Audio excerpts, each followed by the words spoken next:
All right, y'all. Welcome to All Politics of Local America's number one hip hop radio talk show. Y'all know if it's Friday, y'all know it's time for All Politics of Local. So listen, Zaid is going to give you the rundown. Of course, you all know, America is on fire right now. So, we'll get into some of that a little later. We'll talk about some of the things that are going on. But I've been hearing a lot of folks talking about black folk need to mind their black business. So I'll have that discussion with Zaid and kind of find out what that means a little bit. We need to mind our own black business because a lot of these immigrant folk voted for Donald Trump.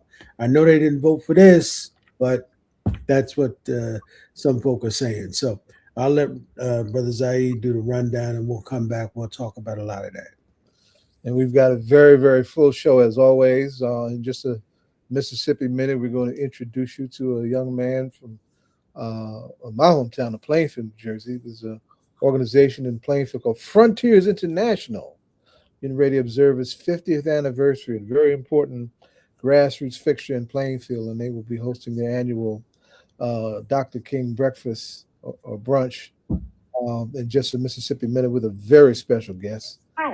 After that, we're going to do a spotlight on a young activist that I'm very proud of in Paterson. He's one of our lead voices and faces in community-based violence intervention, and he's got his own story as how he got to that place in his life and why he's so committed to that. And his name is Casey Melvin. We're looking forward to having that young G on. And after that, we're going to have a conversation. We have this ongoing conversation about 2025 going into 2026. What's important, what's to watch, and why they're important. Our 7 o'clock segment, we're going to have Dennis Imhotep, Boatwright, who's done some traveling abroad. We're going to talk about what 2025 and 26 means for Africa, right? And the question of Pan-Africanism alive and well, trying to reconfigure itself in this crazy historical moment.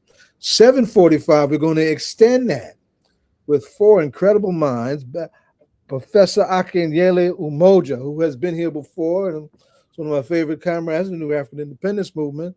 The first time we'll have Makani Themba, who's also in the New African Independence Movement and a very serious scholar activist who's very dear to our ranks in those circles.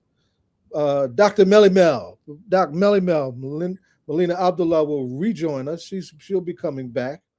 And Jose Gonzalez of Public Square Amplified, and all those questions that that are on fire right now, ICE and Venezuela and the emergence of a Zoran Mandami, all of that stuff, and what that means in their own respective locales, because we're talking about Jackson, Atlanta, LA, and our own area in Newark in that particular conversation. And of course, our own DJ Rhino will wind it up. We'll wind it up with the latest in the land of hip hop. So it's a full night, and we're ready to ride.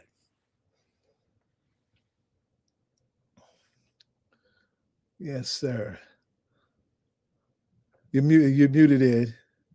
And while he's unmuting, I want to shout out our other founding producer, Jonathan Austin, has his hands full for the next several weeks. His debate team, Jonathan is a Hall of Fame debate coach. His debate team is really raising hell. And this week they're hosting a major debate weekend, so he can't be with us.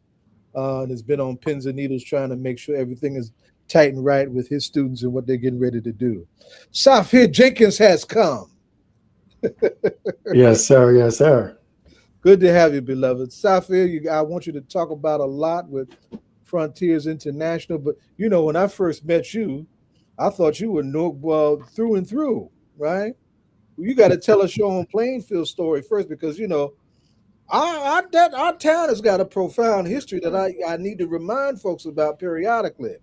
I want you, before we get into Frontiers story, tell us your own Plainfield story, if you will. Yeah, absolutely.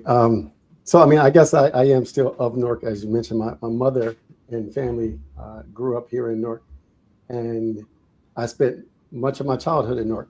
But I was actually born and raised in Plainfield, New Jersey, and that's where my mother and my father married. So I was raised there. Again, I spent many summers in Newark, but was mostly in Plainfield. It was in Plainfield Public Schools that I grew up, where I gained an appreciation for Black excellence and nothing less. And that was something that I continue to try cultivating in my own household and in my life, as well as in my community. I do live in Newark now. I've lived here for several years, and I am doing what I can to make an impact here as well, while still holding on to those roots in Plainfield, because I still give back there as well by way of Frontiers International Plainfield Area Club, where I currently serve as president. Well, what part of town are you from? So in Plainfield, I'm from the West End. I grew. Did he freeze?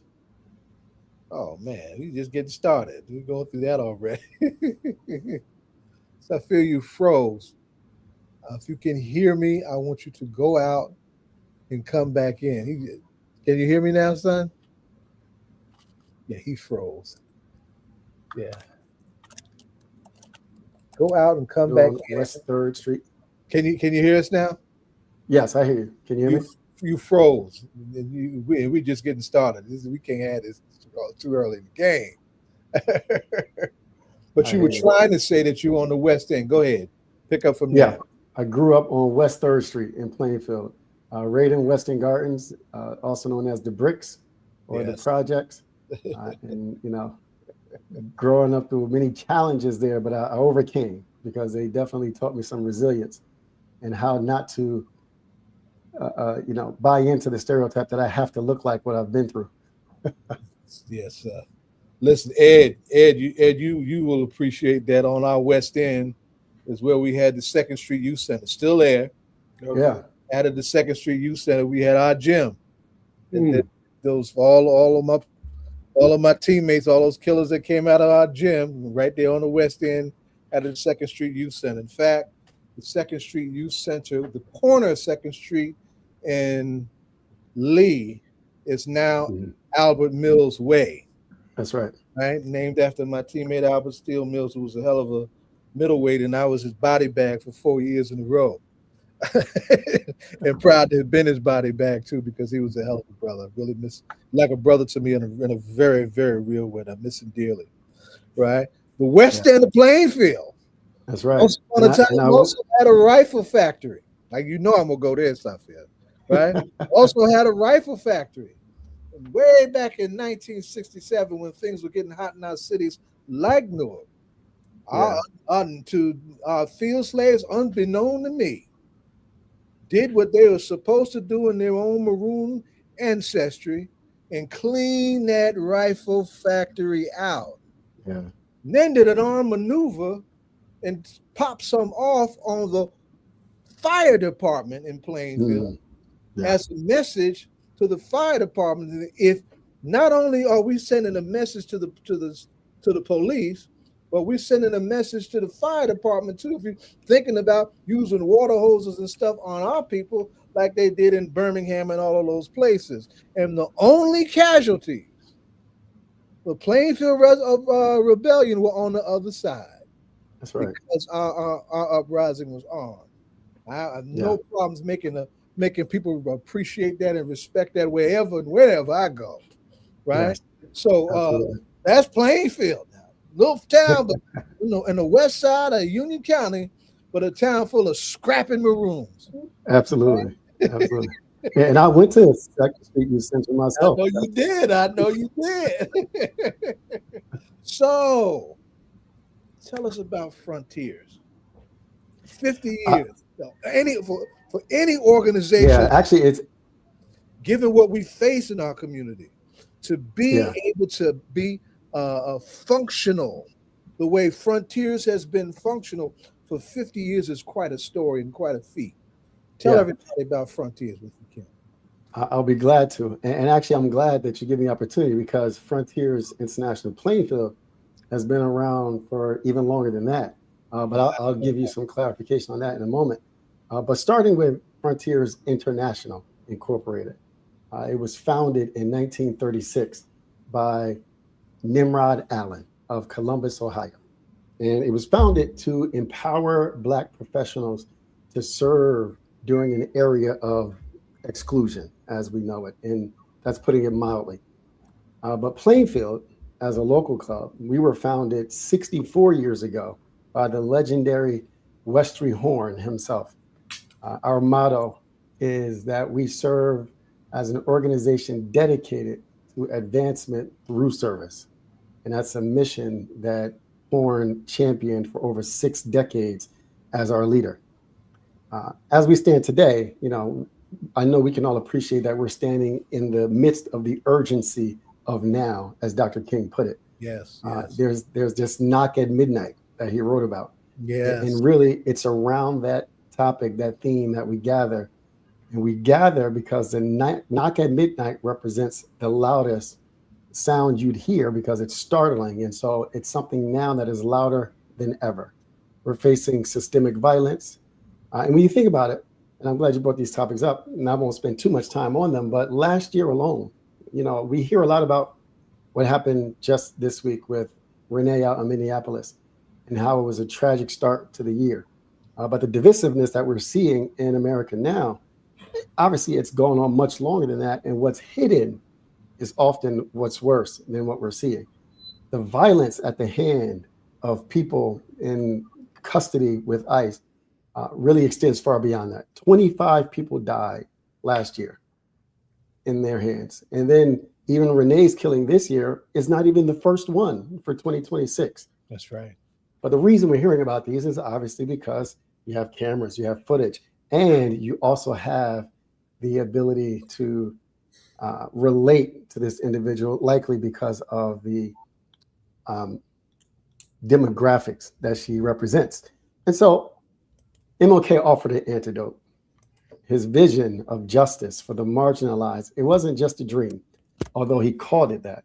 It really is a survival strategy to help us combat today's violence and the continued exclusion for the marginalized, like the people that we serve. Yes, indeed. So tell us about what we say frontiers, the makeup of the organization. How is it built? And how, is it a religious organization? Is it a secular organization? Yeah. Tell us about the character of the organization. Absolutely. So Frontiers International is a Black service organization led by Black individuals. And by no means does that mean that we exclude service to others. But it is and still stands as the oldest Black service organization in the United States. Wow. That still exists today. Wow. And every year, through all of our different clubs, we collectively have a huge impact in the lives of younger people primarily.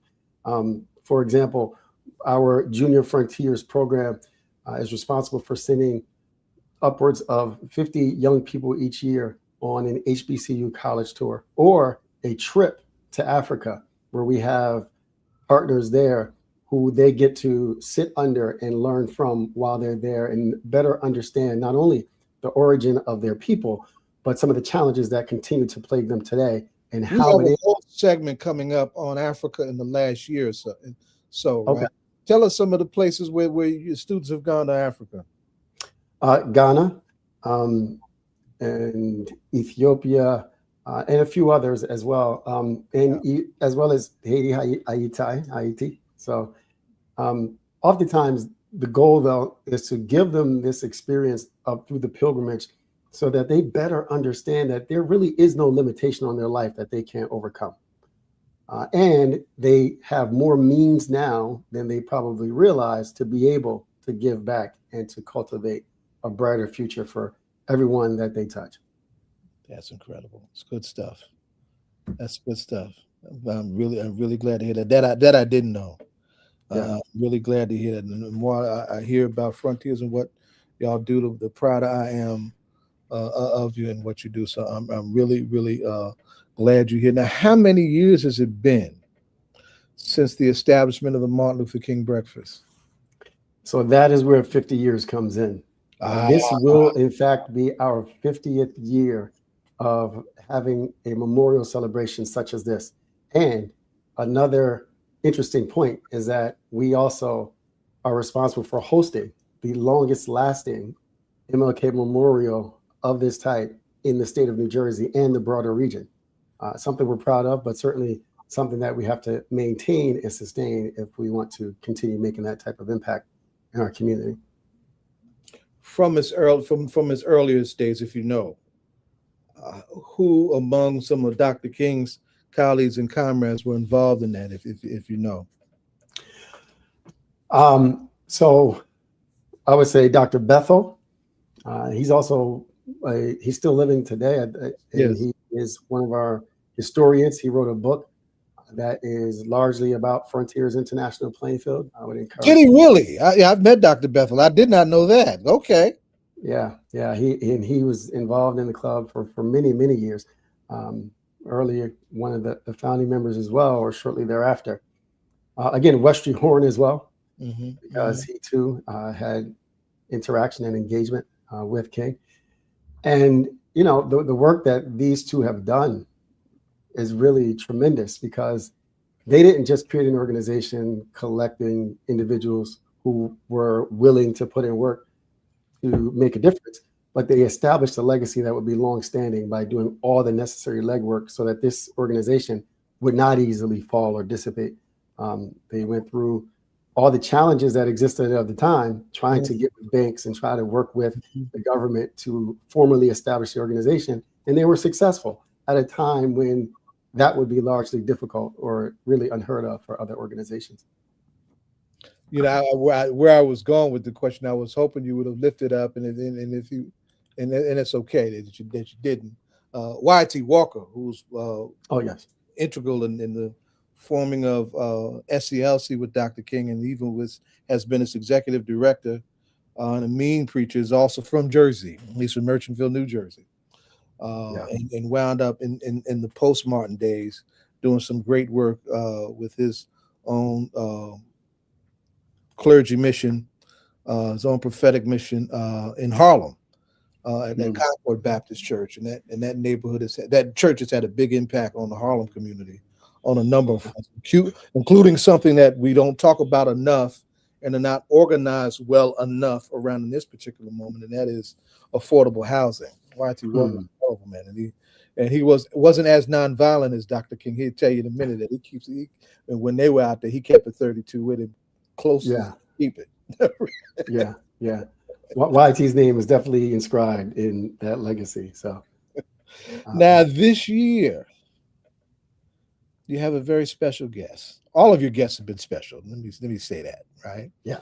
But this year, someone who I was really glad to see that y'all were doing that, because I know I was trying to figure out something that from the spaces that I'm in that I could do for it, and they really don't have the equipment at the moment. But I'm glad to see that you're lifting up somebody very special to us that should be appreciated as being special to us. And who's going to be your guest speaker? Tell us about who your guest speaker is going to be. Most certainly will. So for this golden anniversary, this 50 years, we have chosen and have gotten confirmation from, she accepted, to have as our keynote speaker the infamous Congresswoman Bonnie Watson Coleman. And she's going to speak on the ultimate measure of a man, also from Dr. King's writings and his speeches. Her legacy stands apart in itself as one to be modeled after, because she has fought for justice for so long and has already announced her coming retirement. So as you can imagine, there's a number of folks who are looking to fill her seat. But while they might look to fill her seat, what they will struggle with doing is filling her shoes. So I want to make sure that we lift her up and give her recognition for all that she has done for equity, housing, and the like throughout New Jersey and the districts that she serves. You know, they are known as the squad in Congress, and it's just the four that get, are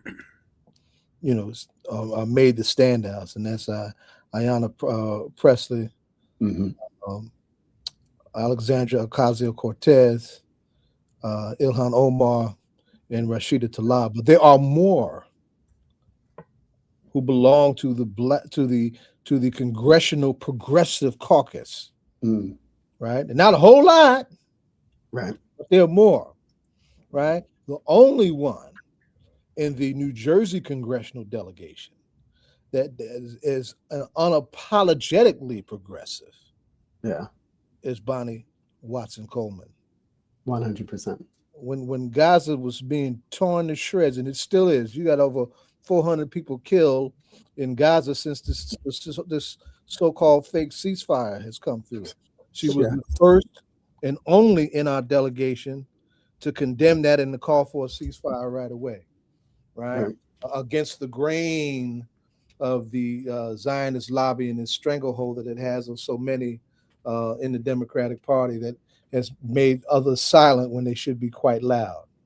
Absolutely. We had that situation at Delaney Hall when Mayor Baraka was doing his job and making sure certain regulatory things went in hand, and he brought with him Congresswoman Bonnie Coleman Watson, Congresswoman LaMonica McIver, and Congressman Robert Menendez, the congressional reps for this area, to do what they needed to do to make things all right. And we had that spectacle when the mayor came under attack and was arrested.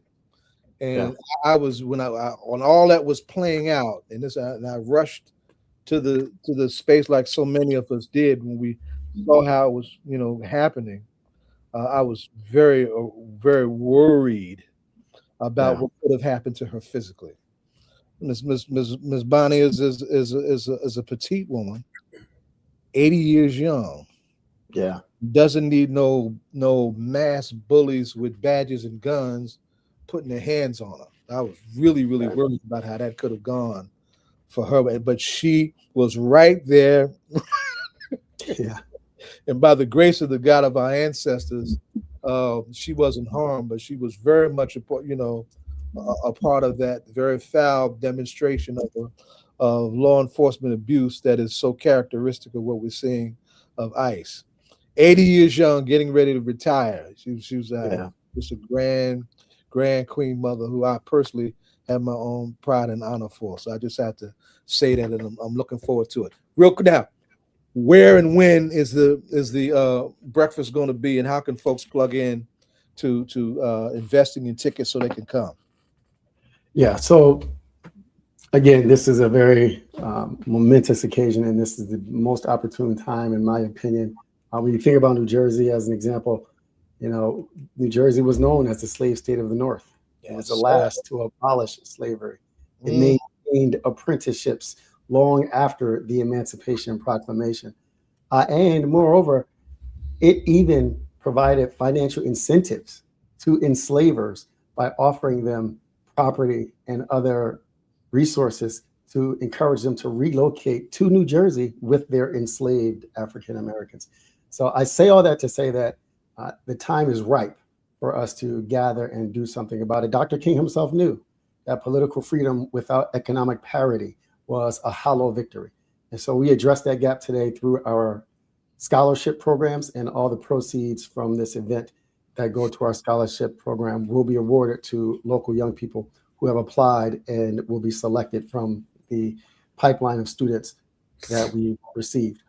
To join us in this event, anyone can get tickets by visiting bit.ly/MLK50TIX. That's bit.ly/MLK50TIX. And you can put that in our private chat too, and I'll put that on our Facebook and our YouTube page when you do.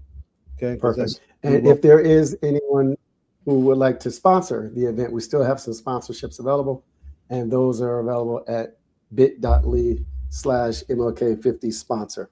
I will give you both of those links to share as you see fit. It's going to be held at 9 o'clock in the morning on MLK Day, Monday, January 19th, at Plainfield High School, 950 Park Avenue, Plainfield, New Jersey. Awesome. Absolutely awesome. Ed, you want to ask anything to our guest and give him our ritual question? I do. First off, I mean, obviously, I think when he talked about one of the oldest organizations, I think a couple of things came to mind. You know how the NAACP sell lifetime memberships. Do you guys do that? We don't at present, but we are looking at our membership structure now as we roll out our new website. So we're going to think about the best way to have these packages available for individuals to join. But right now, we just have membership by way of annual dues. In relationship to, as you know, the Urban League puts out something that they call the State of Black America every year. Um, you guys has been one of the oldest Black organizations. Is that something that you guys do or would be considering doing, even if not for for uh, for the entire country where Black folk are concerned? New Jersey in and of itself, doing something that says the state of Black New Jersey, and because you guys are out of Plainfield, it says what's going on in this particular state, particularly as we talk about that gubernatorial election, that but for Black folk coming together to support, as you know, Mikey Sherrill, we would have ended up with Donald Trump in office through, of course, Chitterelli. So Right. I guess I'm asking, do you guys put out something like that, or would be considering putting something out? Because I would say that you guys probably would, being one of the oldest Black organizations in the country, but here in the state, I mean, what you guys have to say would be like E.F. Hutton. It would be important. Yeah. So I will say that it is part of the configuration that we're currently working through as we fully implement the new website.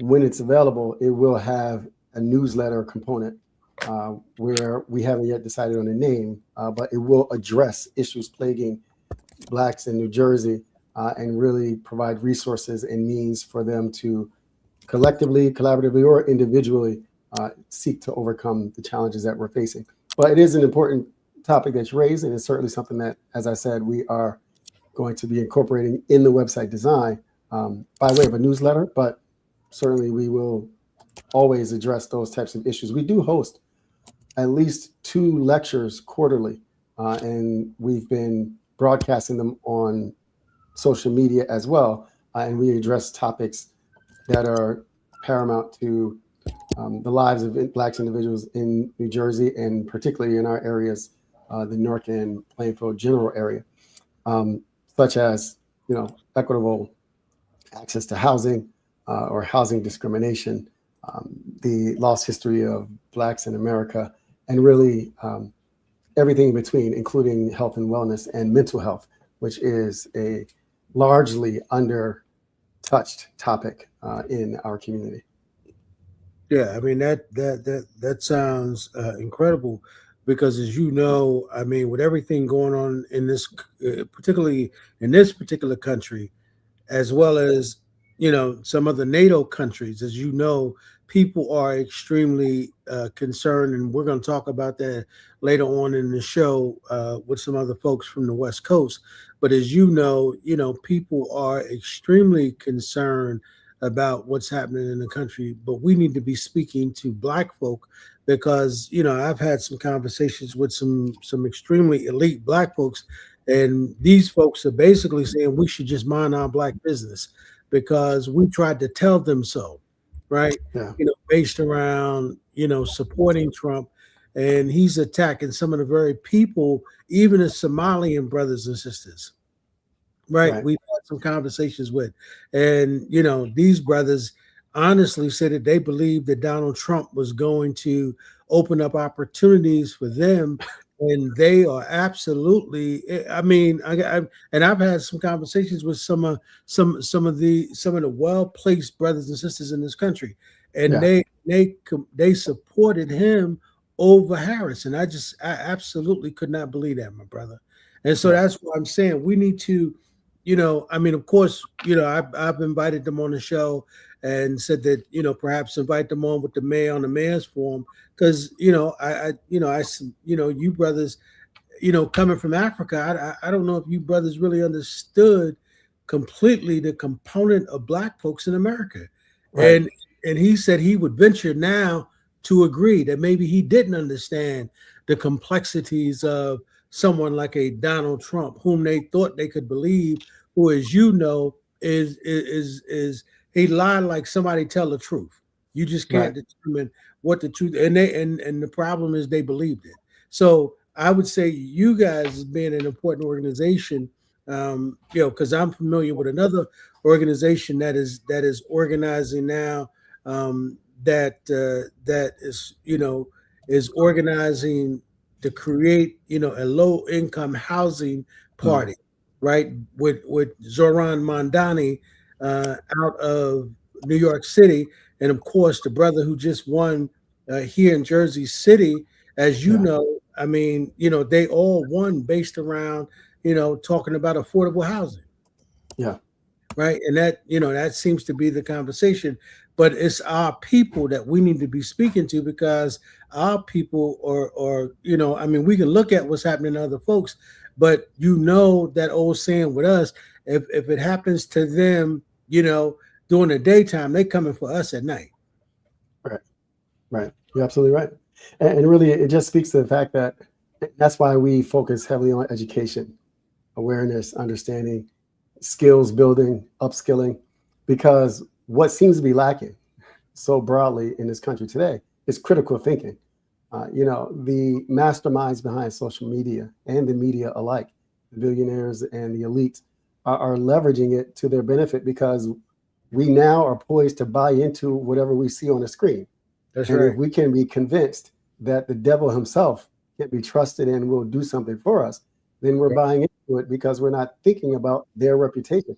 Donald Trump, and I don't say this as a member of the Frontiers because it is an apolitical organization, but I will say Donald Trump is not who he is today by accident or by surprise. He has been the same con man since birth, I would suffice to say. But really, it goes all the way back to his rental discrimination, the fact that he wouldn't rent to individuals back in New York. New Yorkers knew who he was. The problem is the rest of the country. All the 80s. That's right. Yeah. Well, I got to tell you, I got a text from a friend of mine in the entertainment business, and he said that Puff found out who he is too, because Puff sent him a personal letter asking him to pardon him, and he just thought that since all of the stuff he did covering up for him with some of them private parties, that he just thought that Trump was going to let him out, and Trump said, "No, I'm not going to pardon you." Right. And so you're right. I mean, people knew who he was, coming up in New York, and I know him from the boxing days with Mike Tyson and doing fights in Atlantic City. That's how I know that guy. Yes. And it was like a communion. You know what I mean? When he was around Black folk, he acted like he was down with all of the brothers. Now he's totally racist with all of these white folk and trying to get rid of Black history and anything that has something to do with Black folk, and just totally wiping out the history of our people, so that they can tell the lie that they want to tell, as though Black folks' contribution is not American in and of itself. Right. So, but my brother, we appreciate you, man, and we're running out of time. We want to ask you this question. Of course, we're probably one of the oldest going political hip hop radio talk shows. We started on Rutgers University campus 16 going on 17 years now. And so when you're doing the work that you're doing, what, say hip hop song or hip hop artist or music that you might listen to keep you motivated? So it's interesting that you say that, because I think this would be an answer that may be atypical. All right. The artist that I'm going to today would have to be Akeem Ali. He's new to the game, but he is to me a true lyricist. He's able to take a message and tell it in such a way that not only does it resonate with you, and not only can you see yourself in his story, because he's a great storyteller, but he makes you look at your entire life completely different. So he calls himself, Casanova, and I really think that with him, I would have to say the song is "Rollin'," where he says, "I cannot afford not to roll." So yeah, that's what I'm doing when I'm doing the work that matters. I'm listening to Roland so we can make it happen. Yeah, that's an interesting metaphor in and of itself, rolling, right?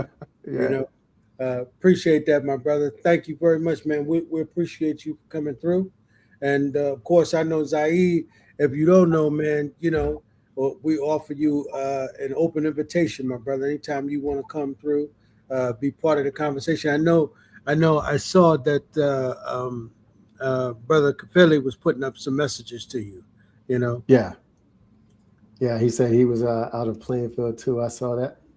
Frontiers has been strong for a mighty long time. He mentioned. Shout yeah, out to Princess Kafele, definitely. We also had Zaid as one of our lecturers, and one of our lectures that I was talking about. So Baba Zaid has been out there. We had a number of lectures on Malcolm X and others. But I appreciate the open invite. I'll definitely take you up on it. yep. And it truly is the case that all politics are local. So, That's right. Thank you, my brother. all right. Thank you. Peace, brother. Peace. I'm very proud of Safir, and and Safir also represents another generation coming to that organization. Yeah. Right? I was schooled to Frontier, where there's a brother in Pop, brother John Brinkley. John is older than I am, right? Mm, And it's that generation has been holding Frontier and that in its work for a lot of years. right. And I saw Safir, man. I said, Safir, I thought you were from Newark. He said, no, I'm from Plainfield, and this is one of the things that I do to give back, And I said, well, that's good because they need you.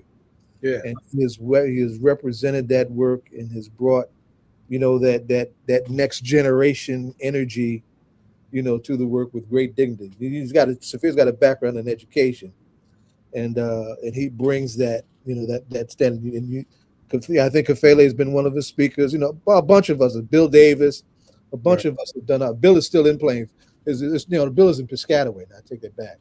But Bill did something recently for them. We've all over the years have done something whenever they've asked us to, and I'm very proud of what he did. Now we're waiting for our next guest. I had some issues trying to connect with him, but he'll be on in a minute. That's Casey Melvin.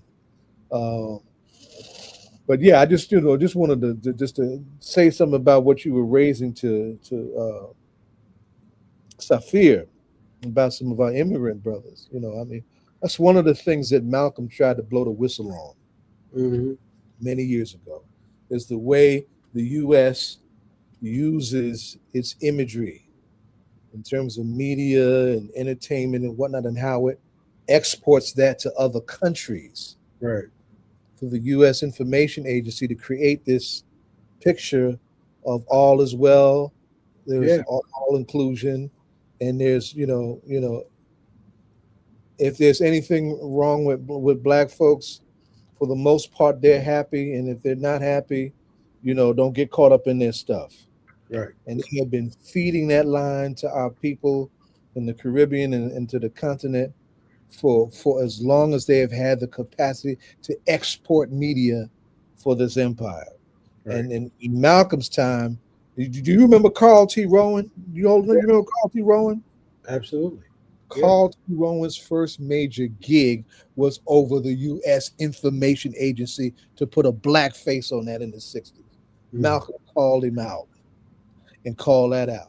And of course, it's one of the reasons why the powers that be felt necessary to make sure that Malcolm didn't live any longer than he did, right? Because that was, the British Empire and the American Empire, those are one of the unique features of their respective empires, is their capacity to project that illusion of power, dominance, and inclusion, when in fact they do racist dogs, and they'll stick you up for any resources you got without giving you nothing back. And Malcolm called that out. Our next guest has come. Young man I'm very proud of and glad to have him here. In case this is your first time on All Politics and Local with us, I thought you had been on with Lisa before, but you haven't, have you? No, I have not. This is my first time, and thank you for having me. Well, welcome, beloved. This, he and I work in what we call community-based violence intervention. And it's difficult work, it's dangerous work, it's brave work, and it's selfless work. And we all have our stories as to how we became or become who we are to get to where we want to go and do something like that when perhaps we may have some other choices. This little brother's got a profound story. You know, one of the safe, long-standing go-to places in our hoods is where? In our barbershops. Okay, yes, sir. Yes, sir. Yeah, I didn't know where you were going with the reference. Yes, sir. The barbershop. Yes, sir. Yeah, So I want you to tell the long version of your story because it's important. Because and he, Casey, from that space, saw the way in which he could touch and develop other spaces to give back to his hood, right? And has been doing that for a minute. He's younger than us, but Casey's been out here for a minute. It's the stuff that I just referred to goes back to the 90s, right? So I wanted to give him a chance to really tell his story because he's contemplating a major move that would mean a lot to a lot of people in his town if he's successful in making that major move. And I want to save that to the end, Casey, for technical reasons. But so start telling us this story about how you got into this tough stuff called community-based violence intervention and taking that long walk from those barbershop days to where you're at now. Tell us that story, beloved. And by the way, Brother Casey, can you tell us what town you in? Okay. Yes, sir. So I'm born and raised and still reside in the city of Paterson, New Jersey. I grew up here. My parents, my mother and father came from the Carolinas. My mother is from what area is that? Near Lake City, South Carolina. I forget where my father's from, but they came here. My mother came here in the 60s, and my father was already here. And I grew up in, I believe that's the 5th Ward on Summer Street. Summer Street was rough, back in the 1970s. I grew up there and then migrated to different parts of the city of Paterson throughout my life. But as far as my journey, I started off as a public servant doing hair as a barber. I stumbled upon the profession growing up. It was 5 of us, 2 boys, and then I had a bunch of cousins and things like that. We didn't go to the barbershop when we were young. It was always somebody in the family that would cut our hair. You go to uncle this person's house, or aunt that house. I had aunts, they would cut our hair when we were younger. And my step-pops, spent a lot of time. Was actually my older sister's father. He had a pair of clippers and he was pretty handy. I learned a lot of my hustling in a positive way skills, like, with collecting cans when we were young, fixing things up and then reselling them. I learned a lot of that from my pops. He had clippers in the house, so he would cut our hair when we were younger. So as I got older, and he, traveled throughout his life, he left the clippers in the house. So, me being young and, 11, 12 years old, I would go in my mother's room and then see the clippers and I'd play with it and shake the front of my hair up and, clip little strings of hair off until one day I got good at it, and my cousin would come to my house and see what I did to my hair. And he said, you did that to your hair? Like, yeah. He said, well, cut my hair. And I cut my cousin's hair, and I'm like 14 years old, and then as we moved to a housing project when I was about 12, 13, one day I was cutting my cousin's hair and he went out in the hallway and dusted his hair off, and a neighbor saw it, and she's like, oh, you got a haircut? He was like, yeah, my cousin cut my hair. Oh, let me see. Spent him around. We know what, he can cut my son's hair. And started cutting her son's hair, then that guy downstairs hair, and the guy next building here. Next thing you know, I was the barber. I was the project barber. You was the hood barber. How old were you when you were doing this? Let me see. That was like 80, 85, 84, 1984.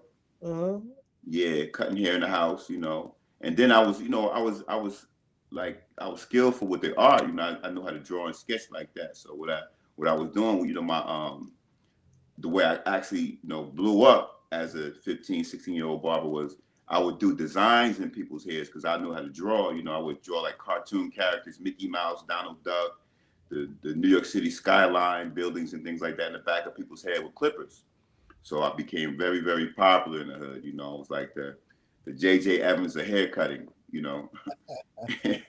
the projects, you know what I'm saying? With the art on people's heads. So got very, very popular and started doing it. And about a few years later, my pops had introduced me to one of his old school friends who had a barbershop.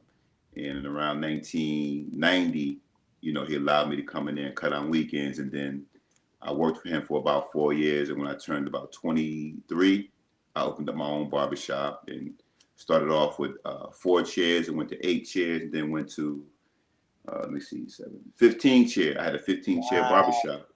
Wow. Yeah, 15-chair barbershop. It was in like a little mini mall. We had parking and everything. It was computerized. We had a very, very good business. And then at 4 years on my own, I took on some partners and, I had that shop. I just closed it down right before COVID. So like 2019, had it for 25 years. Wow. And then soon after that, I, took a break because, I was always conscious and business orientated. And I didn't want to,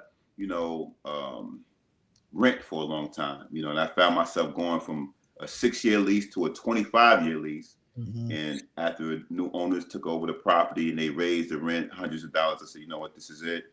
I've been here too long. I left that business, went and started working with a friend of mine part-time. And then that's when the Healing Collective came along and I started doing work with them. So I still cut, on a day or two on a week, but, because I have clients that I've had, like I said, 40 plus years, and I still service a lot of them, the family members, kids, guys I grew up with, so I still service them on the weekends when I'm not at the Healing Collective. And I've been doing the Healing Collective's community-based violence intervention work. And, I got into that too while I was a barber, because, being a barber, as you said, Baba, you like the neighborhood consultant, Everything comes to you. Everything going on with the brothers going to come to you. Yes, sir. Yes, sir. Mm-hmm. And I developed a lot of relationships, to learn a lot of things, met a lot of good people, powerful people, and I learned about also, a lot of our struggles, a lot of our historic struggles, not only locally, but, abroad. Guys would come in conscious of all faiths, all religions, all backgrounds, and, just exchange knowledge. So it became very, very highly informative on politics and community and things like that. And then being a business owner, of course, I was always teaching and advocating entrepreneurship,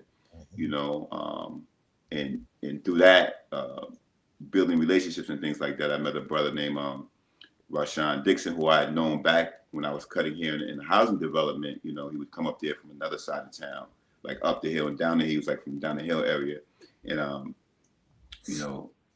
we built a relationship, and then he got into a situation where he did about 10 years in prison.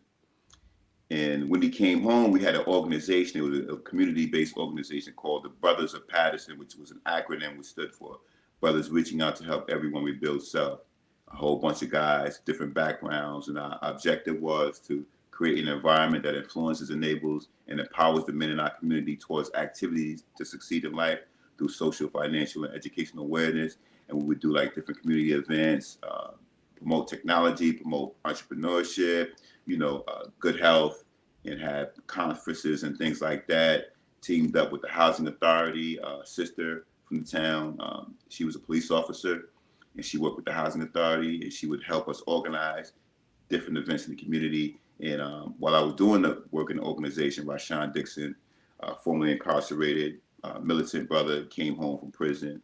And based on our previous relationship of me cutting hair and him knowing me for the community and being, active, he asked me to help him out with development of his, his idea to be more proactive with addressing the youth. Because his story was when he was incarcerated, he's seen a lot of young people come to prison, right. And, as a result of street violence and gun violence and things like that. So the older brothers that told him when he was younger that, brother, when you go home, you make sure none of those other younger brothers come back with the same situation or worse situations, you know, regarding crime and things like that that you experienced. So his obligation and commitment to them was to go out here and try to redirect these kids into a positive direction. And he asked me to work along with him, and that was around 2008, 2009. You know, and then so I said, you know, Rod, like, look, I'm really on some. I'm not really with the anti-violence stuff. I'm more so with the, you know, getting a business, educating yourself, you know, good health and things like that. He said, well, you know, just, and I was also in technology too. So he said, you know, just be my cameraman, just start, you know, recording the events for me, and I would record and edit and video and stuff like that. So I said, all right, you know, I'll record for you. So and I tell him, I said, Rashawn, you tricked me, brother, because you had me being your cameraman, and what he would do was, he would have, you know, an audience. He would be speaking to brothers in the community, and you know, and he'd say, "Yeah, that brother right there behind the counter, he's a business owner. Come over here real quick and say a few words." So I leave the camera, I pause the camera, and I had the camera rolling rather than I go in the front and I say a few words about business and my experiences, you know, and then I go back to the camera. And every time he would have a rally, he'd invite me to record, and every time he would cut time out to have me come speak until I wasn't recording anymore. I was just speaking now, you know what I'm saying? So he would open up with his spiel, then he'd bring me in, I do the business, to get focused, you go to school spill. And we had that partnership for about, well, back then it was 7 or 8 years. We were doing rallies, anti-violence rallies, interventions. We were like the credible messengers back then before the name became popular, Yes, in like 2008, things like that.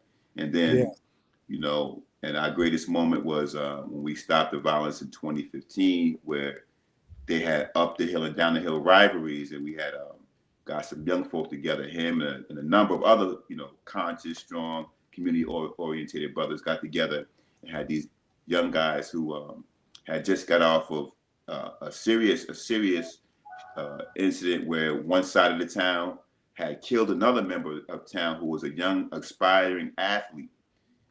He was soon to go to the NBA. He had promises of going to the NBA. He got murdered. So the city was in a frenzy. They called the meeting, and we all came to the table. And the end result of that was us getting those young guys together at a local lawyer's office. The brother that helped co-facilitate that meeting, he's actually the assemblyman now for I believe the 35th district. Yeah, he's the assemblyman now. But he helped co-facilitate that gathering on May 11, 2015. Is that Brother Kenyatta? Exactly. Yes, sir. Kenyatta Stewart. Yes. Yeah. He helped co-facilitate that, and we ended violence for 90 days. No shootings, no violence, no stabbings, anything for 90 days. But what had the truth kind of fall apart was, you know, the community had done their part. We had stopped the violence, you know, for 90 days. You know, both parts of the city was coming together. No more shootings, but we had no follow-up resources.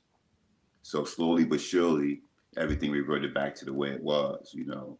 And then it wasn't until about 2020 when Dr. Chowdhury came and created the Paterson Healing Collective. And she hired myself, she hired Rashawn Dixon, and she hired Brother Quan Hargrove, which was we were the three individuals that was doing the rallies and things like that prior to the Healing Collective. And she gave us pretty much all the essentials that we needed to keep the work going. And then from there, you know, is where we are today. We're dealing with violence intervention and you know, dealing with victims of violence before, during, and after, you know, the incidents of violence occurs with them. So that's pretty much my introduction to this work in community-based violence intervention. And so let me ask you this: how has the cuts that you know, Trump implemented when he came into office, how has that affected the organization in Paterson? Well, we haven't, in regards to, you know, our services, we haven't skipped a beat. You know, we've had to cut some things back. Instead of doing, let's say, 10 things, we may be, you know, it's cut down to 7 or 8. But our director, Dr. Childs, has been very, very creative with finding funds in other places to make up with those gaps. Like as of recently, when the budget cuts did occur, we still did our community Christmas celebration. We still did our Thanksgiving celebration, and we serviced over 300 people, over 400 people in areas that experience the highest levels of poverty in Paterson. The first and 4th Ward. We also focus on the 6th Ward, the 1st, 4th, and 5th Ward. Out of 6 wards, there's 3 wards in particular that experience the highest degrees of poverty, and those were still our focal points. And we were still able to do events, service the community, our staff, nobody lost their job. We took on some young youth teenagers who are employed with us. We brought them on in the summer, and they're still working with us. And these are all young individuals who, had it not been for programs like ours, they'd probably be somewhere doing something that would cause them to fall into incarceration. So the budget cuts did slow us down, but it didn't stop us, And luckily, we have good relationships, a good fiscal sponsor, and doing good work to keep us, at a steady momentum and pace. Good. And I got to say, what we've got in Newark, and in Casey, we know Kenyatta from his work in Newark with Mayor Baraka, right? But the Newark ecosystem, because of a Mayor Baraka, quite frankly, right, is not nearly as divided and hostile as in other cities, right? Other cities are trying to do this without a Mayor Baraka, right? And it makes a difference. And so, in spite of the divisions and the drama that has come with folks not being terribly united in Paterson, the Paterson Healing Collective has emerged as one of the most reputable hospital violence intervention programs in the country. Been awarded nationally, Giffords and other places, right? And they've really put in some good work in a tough town and in a tough political environment. So I just wanted to really put a pin on that and appreciate that. I've seen it firsthand, and I'm very proud of and will stand by that organization, that family of folks doing that work to the fullest. Now, having said that, and he's contemplating a very serious move. And when this thing's become official and we get close to the election, we're going to do this conversation in another way, right? He's contemplating a move to do a bid for city council. What makes you want to do that? Okay, so my reason for running for the municipal government, the city council, is probably because of my frustration for things that have been going on politically in our city. Not just I'm not gonna say not just from the city, but from the city in I want to let me get my words right. Let's go back to 2018 when I made my decision, February of 2018. There was another election. I've been working with people in politics since 1995. That was my real introduction to government, how government worked, right? And I'm kind of like a geek, a student of systems, right? And I'm a student of structure, and I appreciate structure, and I understand the intentions of government, right? Or at least I think I do, right? And what I saw firsthand in 1995, I saw how powerful government could be. Like when we would do our community events, I would see elected officials get certain things done as it relates to getting donations, getting permits cleared, getting certain governmental agencies to do certain things like public works, police departments, and things like that. The things that the average person who's not in tune with politics may take for granted. Like, I had a former mayor, Marty Barnes, tell a group of us how important politics is. And he said, politics controls how much you pay for a roll of toilet paper. That's how close we are to politics. And then I took that a step further and said, like I really studied that. And then I learned that, like, to a certain extent, government is God, right? Government is like God. Like it could determine how, it determines what time you wake up. 8 o'clock is a governmental decision. When time goes back, time goes forward. That's decided by government, right? What time we wake up, how many hours a day you can work, how much you can make for work, and so on and so forth. You guys know this just as well as I do, right? So then I started in '95. I started seeing elected officials moving and make things happen. So it wasn't until really later in 2018, after being around and helping people's campaigns and supporting politically and doing grassroots things for the community, that in 2018 I learned that me being a business person and encouraging others to invest and buy property. I saw one time I participated in a city auction, right? And within the city auction, they had a whole list of properties that were available at prices as low as $200. Like a person could actually acquire a property for $200 because all they had to do was pay the back taxes, those taxes, and the city had owned the property. You would actually own that property, right? I'm like, wow, look at this. $200, $2,500, like properties that for the amounts that a person could purchase a car from, right? And the objective for the city was to get rid of these properties and get somebody to buy them, and they put them back on the road, and they'd be producible income by way of taxes. So when I saw this, right, attending council meetings, I said, this is around early springtime, pre-spring. I said, what if, taxes, people get their income taxes, and my nephew being one of them would get like $6,000, $7,000, right? I said, what if my nephew took his income tax check and he took it to the auction? He could be a homeowner, right? So what I did was I got this information, I talked to a few people, and I went down to the city council and proposed to them.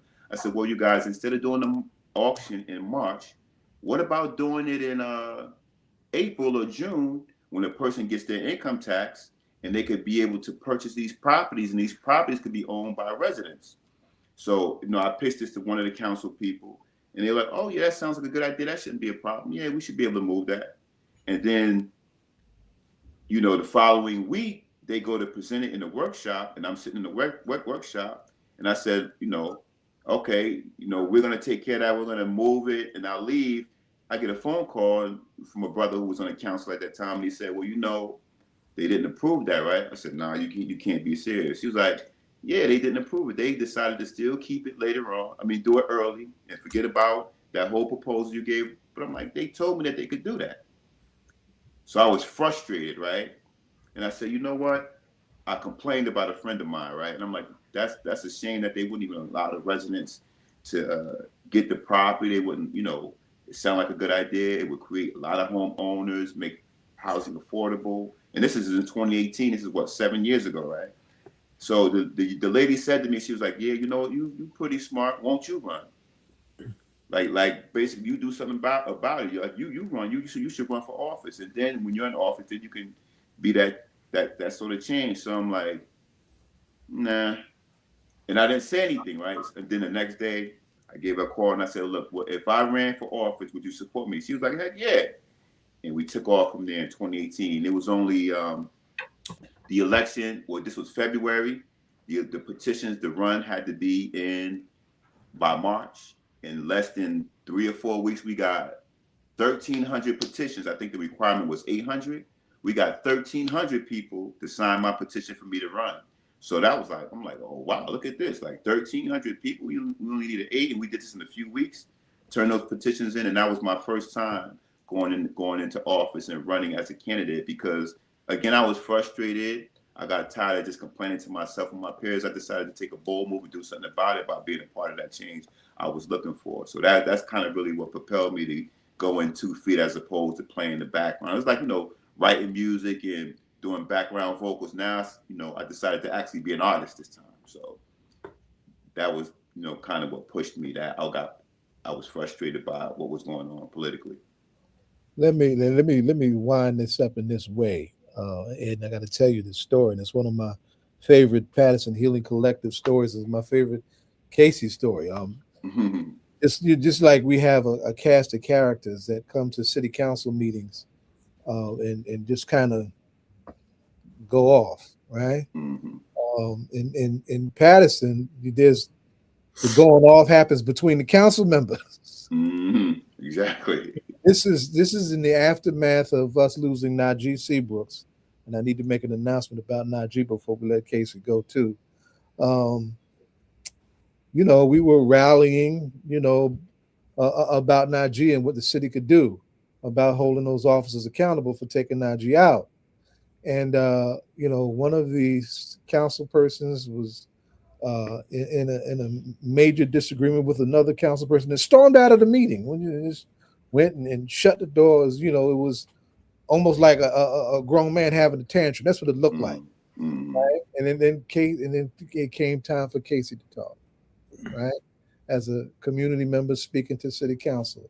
And he just raised his question. What if council, I can't remember the councilman's name, what we're looking at is the beginning of Councilman so-and-so having a mental health crisis.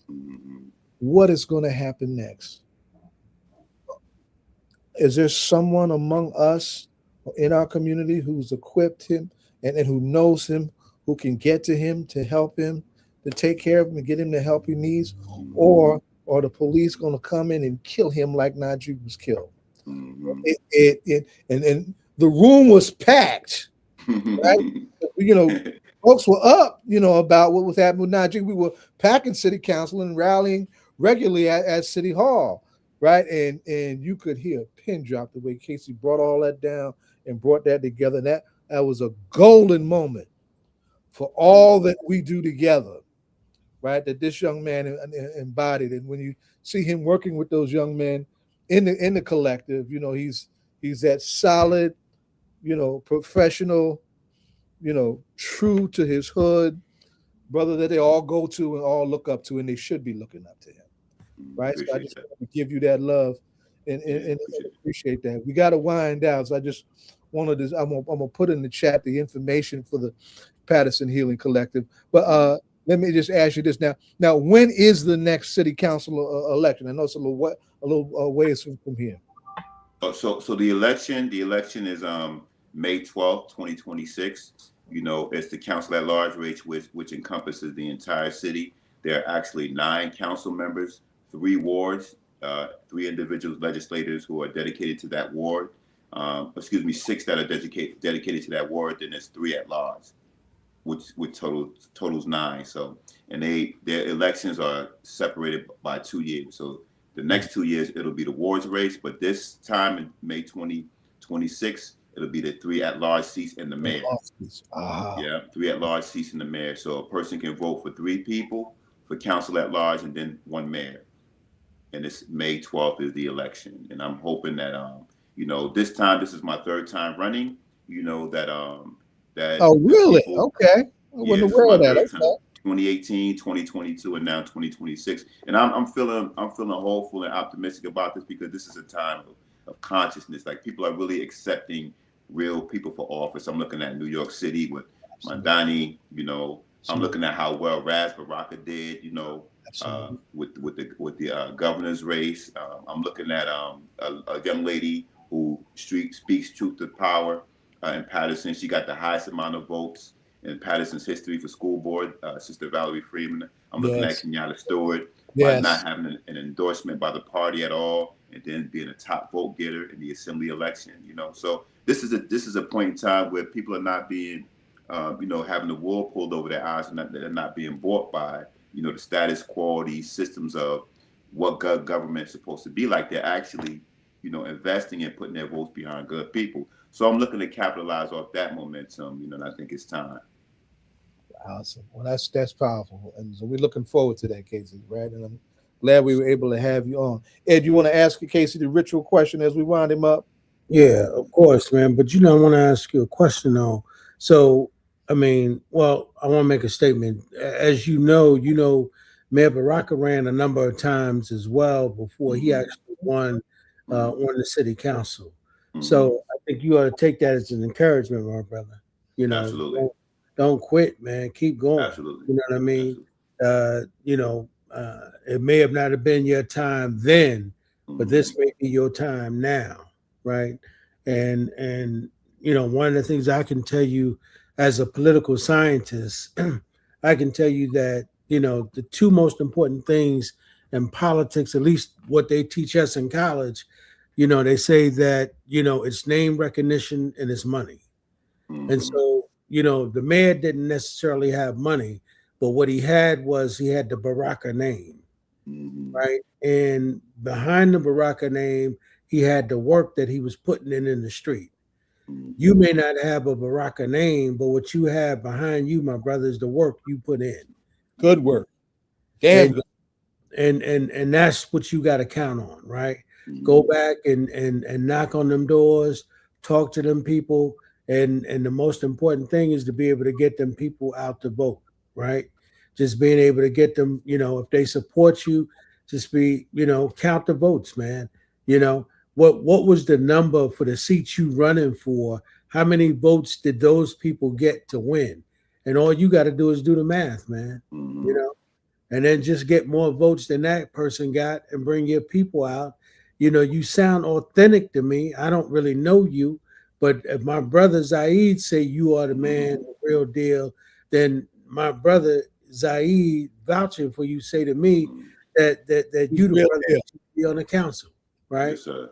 And so that's what our people need today, man. Right? That's why Mandani won, because he spoke to the needs of people around. Not necessarily it was the and the same thing happened in Jersey City, that conversation around affordability. But what they were really speaking to low income housing, right? Nobody wants to talk about those people. When you talk about affordability, affordable for who? Right. And that's the conversation. That's why there's a party being organized that's called the Low Income Housing Party. And that quiet is kept. That is the party that is fueling people like Zoran Mandani. And I'm telling you that because those people became the volunteers. He had 1 million votes, right? And those 1 million voters became the people who went knocking on doors for him, right? And they were his volunteers. That's why nobody could beat him, right? Because he spoke to the low income people, right? And that's what happened in Jersey City. That's why all of the money, right, that the Republicans put behind, the Democratic winner that ran against the mayor that won in Jersey City, he spoke to the people in the low income housing community. They use that term affordability, but the people who it's affordable to isn't necessarily affordable for the people who live in the community. Correct. And we learned that from our brother out of Brooklyn, Charles Barry. Okay. Yes, sir. Right? And I'm telling you, Zoran is hip to it, and so is the guy in Jersey City. We just need brothers that get hip to that and speak to that, because that is an entire voting block, brother. Yes, so good luck to you, man. So the question we're gonna ask you is that when you doing the work, my brothers, we're one of the longest running political hip hop radio talk shows around. We've been around for going on 17 years now. When you are doing the work, man, what kind of hip hop music or artists you checking out, man? What's keeping you motivated? Oh man, so I've been a fan of Public Enemy since they came out. Let's see, Public Enemy. I like Rakim. I like Big Daddy Kane. I like 80s. I like old school rap too. I like The Message, Grandmaster Flash, and Melly Mel. I like I like The Locks. I like Jada Kid Styles. I like Nas. I like Jay-Z. I like DMX. But I like conscious rap too though, like Brand Nubians, A Tribe Called Quest. I like Queen Latifah. I like Black Thought from Philadelphia. Brother's a serious lyricist. I listen to Dead Prez. So it depends on the moment. I also listen to R&B. I listen to Curtis Mayfield. I listen to James Brown. I listen to Sam Cooke. Who else? I was listening to the Manhattans the other day. So I'm hip hop, R&B. Jersey City. Yeah. I pretty much I'm a student of you guys. You know what I'm saying? So what you guys listen to, I like as well. You know what I mean? Everything that there's the soundtrack to the movement. From the 60s and 70s. I like all that music. And whatever music that I don't know, I put on Pandora. I put on Amazon Music, and I just listen to the whole playlist. So anything that talks about our struggle, that educates our struggle, and then speaks in creatively or orates. I struggle to make academic sense. You know what I mean? Logic. I'm a fan of all that babbling and mumbling and murder rap. I dismiss that, but That's right. I've kind of paused away from dismissing it because that's the soundtrack for our youth right now, our present day youth. Yeah. You know, I listen to Lil Bucks from Philadelphia. I listen to OT7 Kwani and Chief Keef and Future and all them because that's what they're listening to. So for me to better understand their struggles, I listen to that. You know, Right. I don't subscribe to it, but I listen to it and I get their attention and we talk about it. But I use, you know, my knowledge of that to educate them on what direction that's taken them and how destructive it could be if they, you know, made that their guiding principles. Yeah. Yeah. Well, you know, it's called drill music, brother. Yeah, drill music, trap music. Yeah. Yeah. Yeah. But you know, but you're right, man. It is the, you know, being able to identify the music that is going to do something for your spirit as opposed to something that's going to lead you down a negative road to go out and hurt our people or hurt yourself, right? So, you know, we subscribe to that too. You know, that's you know, that's the genre we in.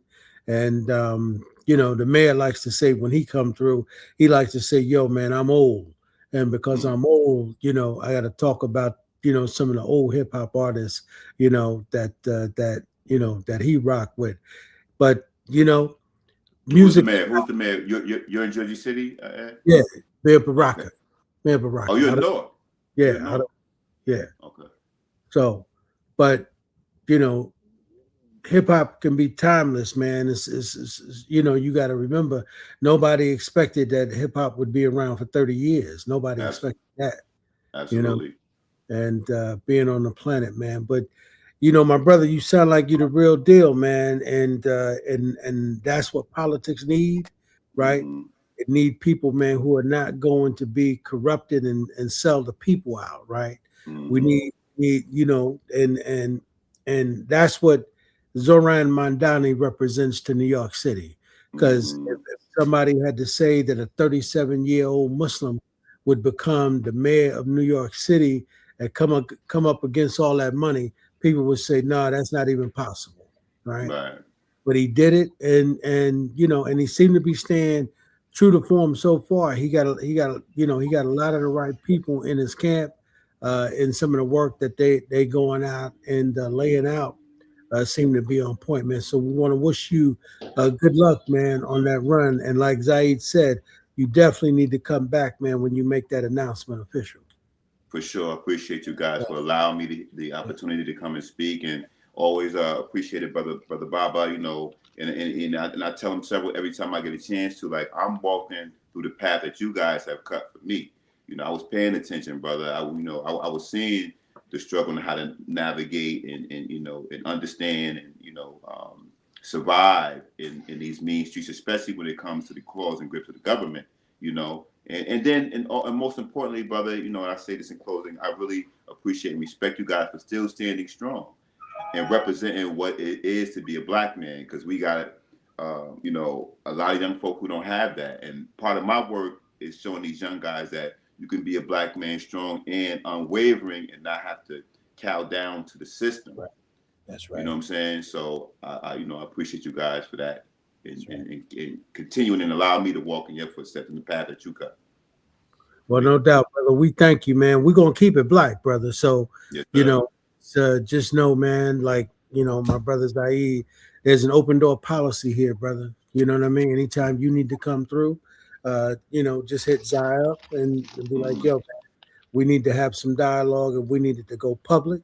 As Zaid say all the time, man, you know, we're one of the only drums available right now, man. So we do keep it real, brother. So but we call it keeping it black. For sure. Thank you all. Appreciate you. All right, salute. All right, now, peace. Peace. Right, peace.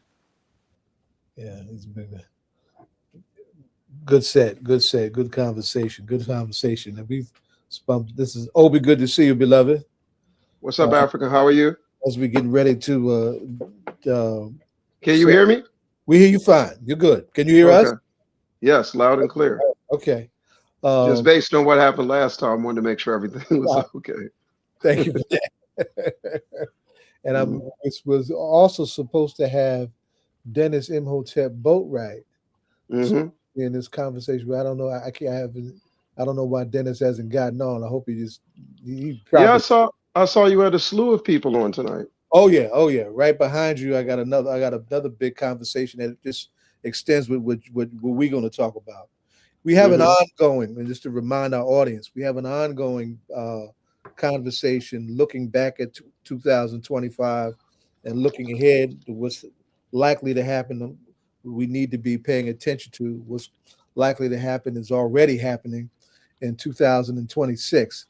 In this particular segment, we wanted to look at the African world.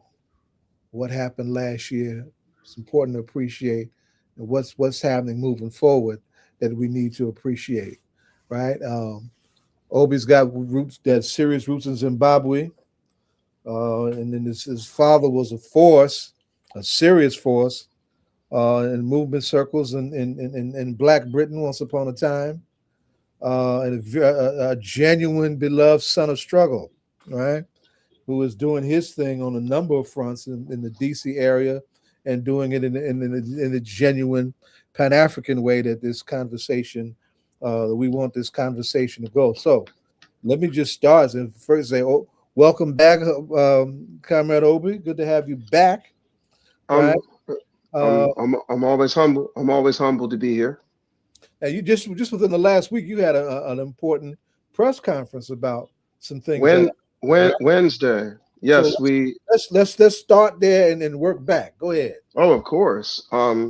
Well, back on April 30th of last year, when the whole world was marching in support of the Sahel region, Burkina Faso, Mali, and Niger, that same evening, and you were there, Brother Zaid, we created a media outlet called the Shirley Graham Du Bois William Worthy Media and Friendship Collective. And Cuba was the springboard that particular evening. And that stemmed from the fact that in 1959, from Christmas weekend of 1959 to New Year's, Comandante Fidel Castro got Joe Louis to bring the editor of Ebony magazine, some distinguished members of the National Newspaper Publishers Association to Cuba. And the objective was to establish an umbrella of media that would begin to promote Cuba as an alternative to tourism because of the rampant impact of segregation in the tourism sector of the United States of America. And there was no follow-up. And at different points, different journalists have gone down to Cuba to bridge that gap. So we thought that in the name of Shirley Graham Du Bois, one of the mother figures in the movement of protest journalism, and William Worthy, who through his protest journalism opened so many eyes to Cuba and signed the original statement that the Fair Play for Cuba's committee put out, which is in Dr. Rosemary Mealy's book, the actual statement in the book where she chronicles what happened in the meeting between Comandante Fidel and Brother Malcolm. So in the attempt to expand on that, we formed this collective. But we said that whilst Cuba was the initial springboard, everybody in need could be a beneficiary of this as we attempt to establish people-to-people links all over the world.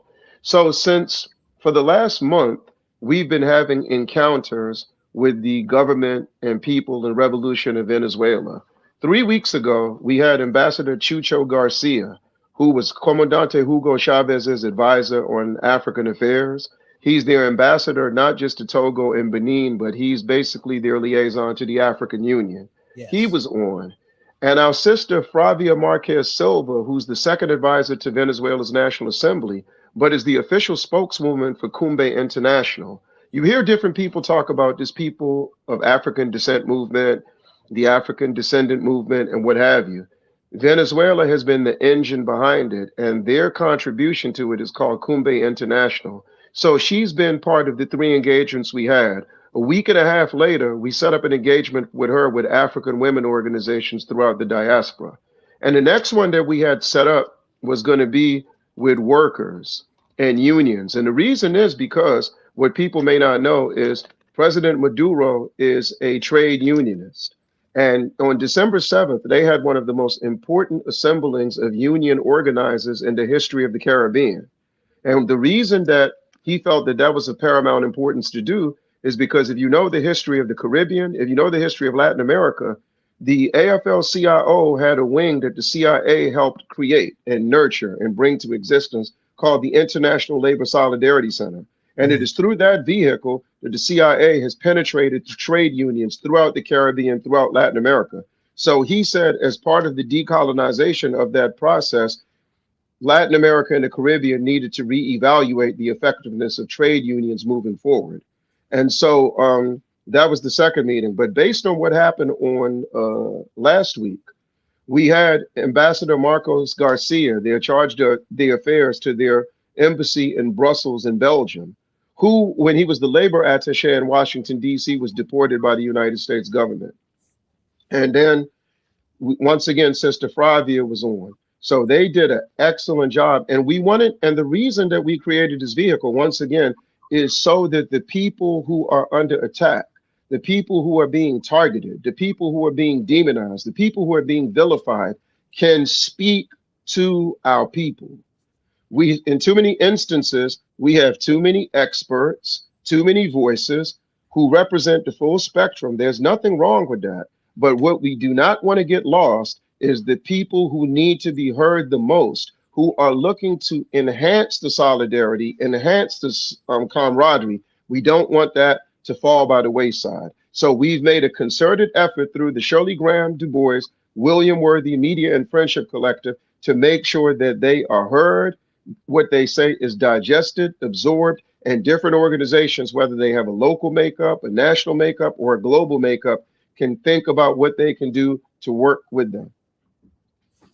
You said a lot, right? You said a lot, and I want to be able to unpack some of that for the space, because this is a teaching platform, and a lot of folks, just dealing with what's happening here in the the U.S. superstructure and their media, right? A lot of confusion about Venezuela, and you would think that for all of the shenanigans and all of the austerity and for all of the abuse coming from the Trump regime locally, that he's touting this clean, perfectly executed law enforcement / military strike in Venezuela that's going to just corral us oil and we got it like that, and ain't nothing nobody can do about it unless I change my mind. That's what he's talking. How do we make plain to our folks on the grassroots that it ain't like that, right? And the whole spectrum of just who Venezuela is, where our people are in Venezuela, and why solidarity is of the utmost importance at this particular hour. Okay, well, as somebody who never gets caught up in the lovers' quarrel between Democrats and Republicans, let the annals of history guide us. Yes. You have to go back to 1962. After the United States Bay of Pigs invasion of Cuba, the CIA Bay of Pigs invasion failed. Kennedy imposes a blockade, but equally as important as the imposition of the blockade, the affirmative statement he makes following. He says, what makes Cuba a threat is not their ability to maintain a socialist revolution, but the inspiration they will give others in the hemisphere to follow their footsteps. 11 years later, Salvador Allende in Chile is disposed of by the CIA for following that direction. 10 years after that, in 1983, Maurice Bishop, leader of the New Jewel movement, engineer of the most important revolution in the Caribbean since the Haitian Revolution in 1804 and the Cuban Revolution in 1959, the Reagan administration invades Grenada under the false auspices of saying Grenada, a nation of 88,000 citizens, was building a new airport and was going to aim missiles, strategic missiles, coming from the Soviets and Cuba at the United States of America.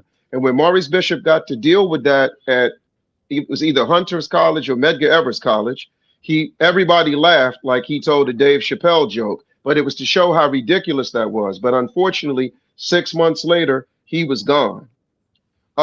The reason that crack cocaine was introduced to our community was to destabilize and eliminate the Sandinista revolution in Nicaragua at a time when Nicaragua had the largest African population in Central America. So the U.S. imperialism, whether it's Trump, whether it's Biden, whether it's Obama, whether it's Bush, whether it was Clinton, all of them have stuck to that script. Do everything they can to prevent another socialist revolution from flourishing. What makes Venezuela different, though? In addition to their commitment to socialism, their revolution has a nationalist and Pan-Africanist character.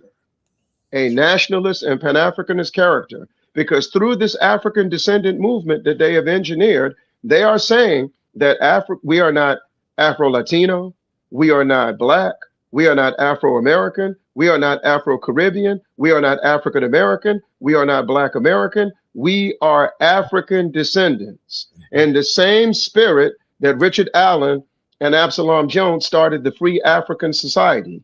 In the same spirit that Osajifo Dr. Kwame Nkrumah said, I'm not an African because I was born in Africa. I'm an African because Africa was born inside of me. Yes, sir.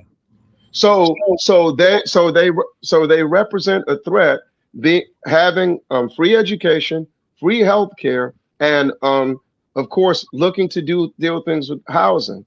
Then the way they've embraced the African continent, when many people were confused about what to do about Zimbabwe, it was Comandante Hugo Chavez who gave President Mugabe the Bolivar Award, modeled after the Martí Award, Cuba's highest honor, which he received in 1985.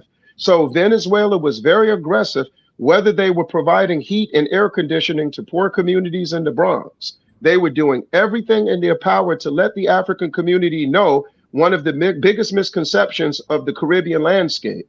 We have a tendency to treat the Spanish-speaking Caribbean like it is not part of the African experience. We don't treat Venezuela, Cuba, and Puerto Rico the way we treat Trinidad, Tobago, Jamaica, the Bahamas. And to act like Venezuela and Cuba and Puerto Rico are not part of the Caribbean is the equivalent of saying that Egypt, Morocco, and Algeria are not part of the African continent. How about that? So I think that from that vantage point, and then we learned from the overthrow of Osajifo Dr. Kwame Nkrumah on February 24th, 1966, the CIA and the Johnson administration was saying he's giving you all this utopian view of Africa because he's negligent in Ghanaian affairs. But after the revolution, we found out that in a 9-year period, the old man built 68 factories. A tire factory, a manganese factory, a cocoa factory, a rubber factory. And when Queen Elizabeth came to Ghana, she said, your roads are better than ours. So Venezuela's attributes, for example, the project they embarked on in conjunction with Cuba called Operation Project Miracle, which was aimed at eradicating blindness throughout the Americas, restored eyesight to hundreds and thousands of people who had just entered blindness or were on the verge of going blind. Chucho Garcia was asked by Comandante Hugo Chavez to start a decolonization campaign, and he'd been going all around the diaspora talking about the concept of African epistemology. I took him to Selma, Alabama 10 years ago. We met with 250 educators and they were floored. So Comandante Fidel Castro said after the kidnapping of Elian Gonzalez, he said the average US citizen learned more about Cuba in 4 months than they had in 41 years. And with the advent of TikTok, the advent of Facebook, the advent of... Did we lose him? Obi, if you can hear us, go out and come back in. You are on a roll, right? And I'll put it in the chat. Go out. You may have to go into another browser. I don't think he was on a roll, right? And come back in, and I'll say a few things just to highlight some of the points that he made, right? Of course, folks, those can remember Elian Gonzalez. That was that child that was brought to Florida without his father's permission, right? and the world rallied behind Cuba bringing that child back. The nugget that he lifted up about Nicaragua is hugely overlooked. That piece about Nicaragua and the reason for the escalation of the drug trade is hugely overlooked. And of course, the American side of that, and that coming into our community and our streets, was to knock our generation off. And I'm saying our generation, those of us who were the children of the 60s, right? They did not want us to embrace the international scope that the Black liberation movement took as it matured after Malcolm's passing, after Malcolm's death, the Malcolm's murder, right? As our people in South Africa were fighting for their liberation there, in Namibia, and all of that. Well, and all the struggle that's still going on in Congo, and the richest real estate in the earth in terms of mineral wealth and all of that. They wanted to put our generation to sleep or lock our generation up. You can't understand mass incarceration without understanding how the drug trafficking into our country in the 80s and the early 90s was done to impede us from doing. Can you hear me now? We got you. You were on a roll. Oh yeah. So I don't know where I stopped, but or what you last heard, but you're hearing the role of you're hearing the United States administration, and you're hearing about the different steps that they've taken.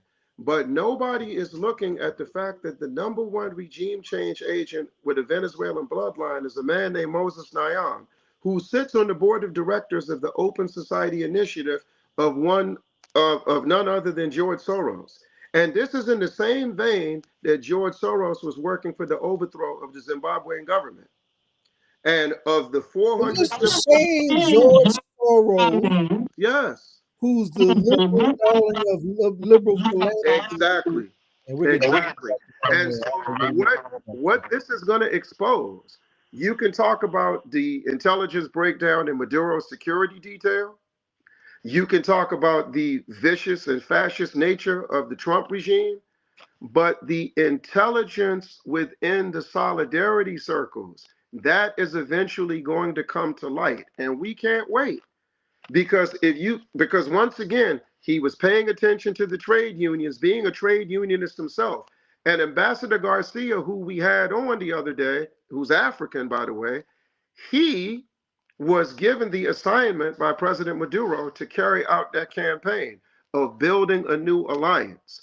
The other reason we wanted to focus on the attributes, which we were talking about, they let us know that their government is still intact, their ministries are still intact, and nobody does more to establish people-to-people campaigns than Venezuela does. They're right neck and neck with Cuba. So as we're coming out of Kwanzaa, let's make Kujichagulia real.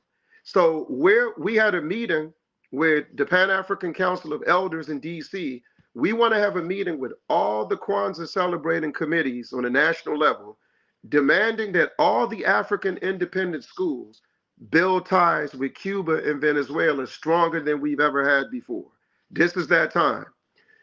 President Maduro also and President Diaz-Canel in Cuba also talked about a new agricultural initiative, a recommitment to agriculture and decolonization, right in harmony with Captain Ibrahim Traore in Burkina Faso, making agricultural development a compulsory subject for children in Burkina Faso. Make that link.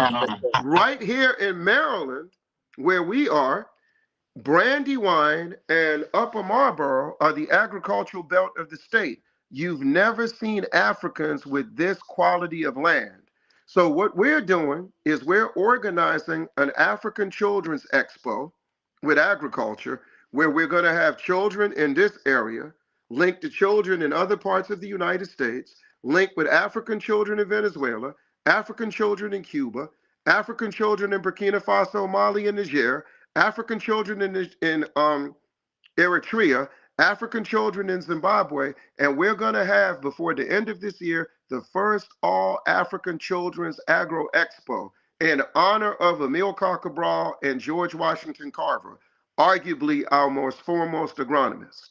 So I just want people to know that the reason we want to give the Venezuelans platforms at this time is so that people who are organizers can look at a local level, on a national level, a regional level, on what they can do to engage them on a people to people level.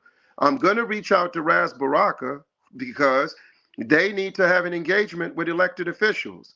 Ambassador Johnny Ford of the World Conference of Mayors, the Secretary General, has already agreed to this process. We want some legislators in Alabama are also interested in the engagement. And as we know, we have to, so as Brother Malcolm says, control the politics of our community. That's what that means to us. So we're going to do that. We have to engage the religious and spiritual sector. We have to engage artists and teachers and educators because we're organizing an event at the end of March with Alabama State University called Interpretation Beyond Parameters and Borders and Narratives. And what that is these new interpretation centers on what is called Highway 80 that the Park Service has built that are supposed to give a more accurate account of the civil and human rights movement. We're going to connect with the cultural centers in Cuba, the cultural centers in Venezuela, the New Heroes Museum in Zimbabwe. We want the Schomburg Center to be involved. All these local museums that we have all over this country, the different cultural centers that are in the occupied Caribbean, all over St. Martin, all over St. Kitts, all over St. Croix. We're going to form an alliance of these cultural centers, and that includes bookstores. So the time has come to build these strategic alliances and make them make sense. Lastly, a year and a half ago, we had a meeting. We had the youngest brother in U.S. history to be convicted as a kingpin, Antone White, who served 30 years, went to prison at 30 years old, was released 3 years ago, three years ago now. His co-defendant, Eric Hicks, Freeway Rick Ross. You ready for this, Saeed? We had them next to the Nicaraguan ambassador to the United States. We had them next to Sister Flavia, so Venezuela was there. We had them next to Africans in Honduras, Mexico, and Colombia. We had attorney Ali Bantu Ashanti, who was the campaign manager for the woman vice president of Colombia, Her Excellency Flavia Marquez. Good sister. Franca Marquez, I'm sorry. Good sister. And what we did is we had the first African to African engagement on guns and violence. Why is that important? Because our violence prevention and intervention organizations on a local level, because of the grant money they receive, because of the temptation to be cozy with police departments and mayors, they're not going to expose the role of the police and the military in flooding our communities with guns. In the same way, we haven't had any concretized action, even though it became public knowledge that the CIA put drugs in South Central, which spread to Southeast DC, South Bronx, New York, South Side Chicago, for the purpose of disposing of the Sandinista revolution. So we're going to get back together with them, and this is going to modernize the reparations movement, because we can't talk about atrocities of yesterday and not talk about atrocities of today. Ongoing systematic harm. And right there in Selma, Alabama, Brother Zaid and listeners, about 10 years ago, a Caucasian woman who ran the evidence locker was arrested for giving guns to youth in Selma. So the same department that trained Bull Connor and Jim Clark, for people who don't know, Bull Connor started off in Selma before he went to Birmingham. And what ended up happening is, so all these years later, they're giving our kids guns. So we asked the Selma Truth and Reconciliation Center to be part of this. So with this, and with the occupation of DC by the National Guard, with the Cop City imposition in Atlanta, Georgia, a Pan-African movement against fascism is being created just by circumstance, just by climate. And it will represent the full spectrum, because the churches have, and every time we march against the police, some elder, some pastor, some teacher, some regular mom are going to say, what about y'all killing each other? And we've never said, that's right, let's expose the police who give us the guns to do it. Because I graduated from college in 1987. When I graduated from high school, I'm sorry. When I graduated from high school, not one police officer in the United States of America had an automatic weapon. By the time I graduated from college, grocery store security guards had 9mm Glocks. So the weaponization of imperialism and what happened in Venezuela is also tied to something that happened 25 years ago. While Zaid and others were focused on the United States Conference in Durban against racism, xenophobia, and other related tolerances, a quiet meeting took place in El Salvador called an encounter dealing with Plan Colombia. The United States was planning to use Colombia as a satellite under the auspices of the war on drugs. And they built a satellite center adjacent to the national airport in El Salvador. This was supposed to be the vehicle to do this. And under this auspices, and since we've never taken them to the carpet for flooding our community with drugs, to start a war against our extended relatives in Nicaragua, they have gone unchecked. And in the same way that Amilcar Cabral told Eldridge Cleaver, there are two things, when he asked him what they could do for Guinea-Bissau, he said one or two things: get on a plane with us and grab a firearm, grab an agricultural tool, or stay in the United States and intensify the fight. If we intensify the fight on the level that history obligates us to, on all dimensions, demonstrations, journalism, law, education, culture, art, rebellions, you name it, we'll do it. Because we have the most diverse resistance of any oppressed people the earth has ever known. So however we do it, we get it done. But the time to do that is now. And the only thing that will stop us is a lack of communication, this itch to compete instead of collaborate, right, cross-generational divisions, which are only in existence because of misunderstanding. And we need to change the paradigm, this decolonization process. In the past, in the spirit of unity, we've said, let's come to the table. Nah, let's put our work on the table, because coming to the table has always been a subjective process. If you don't like certain people, they don't get invited to the table. Loaded. So we're saying that this gives us the opportunity to put our work on the table so people can see the work that is most impactful, that is unique, that makes the most sense. And we'll take it from there. We'll take it from there. Obi, thank you. Right? Thank you. You laid out, and I don't know where I'm getting this from. Right? You laid out a lot of work. Can you hear me all right? Yeah. And I wanted to say one thing, though, as a point of clarity.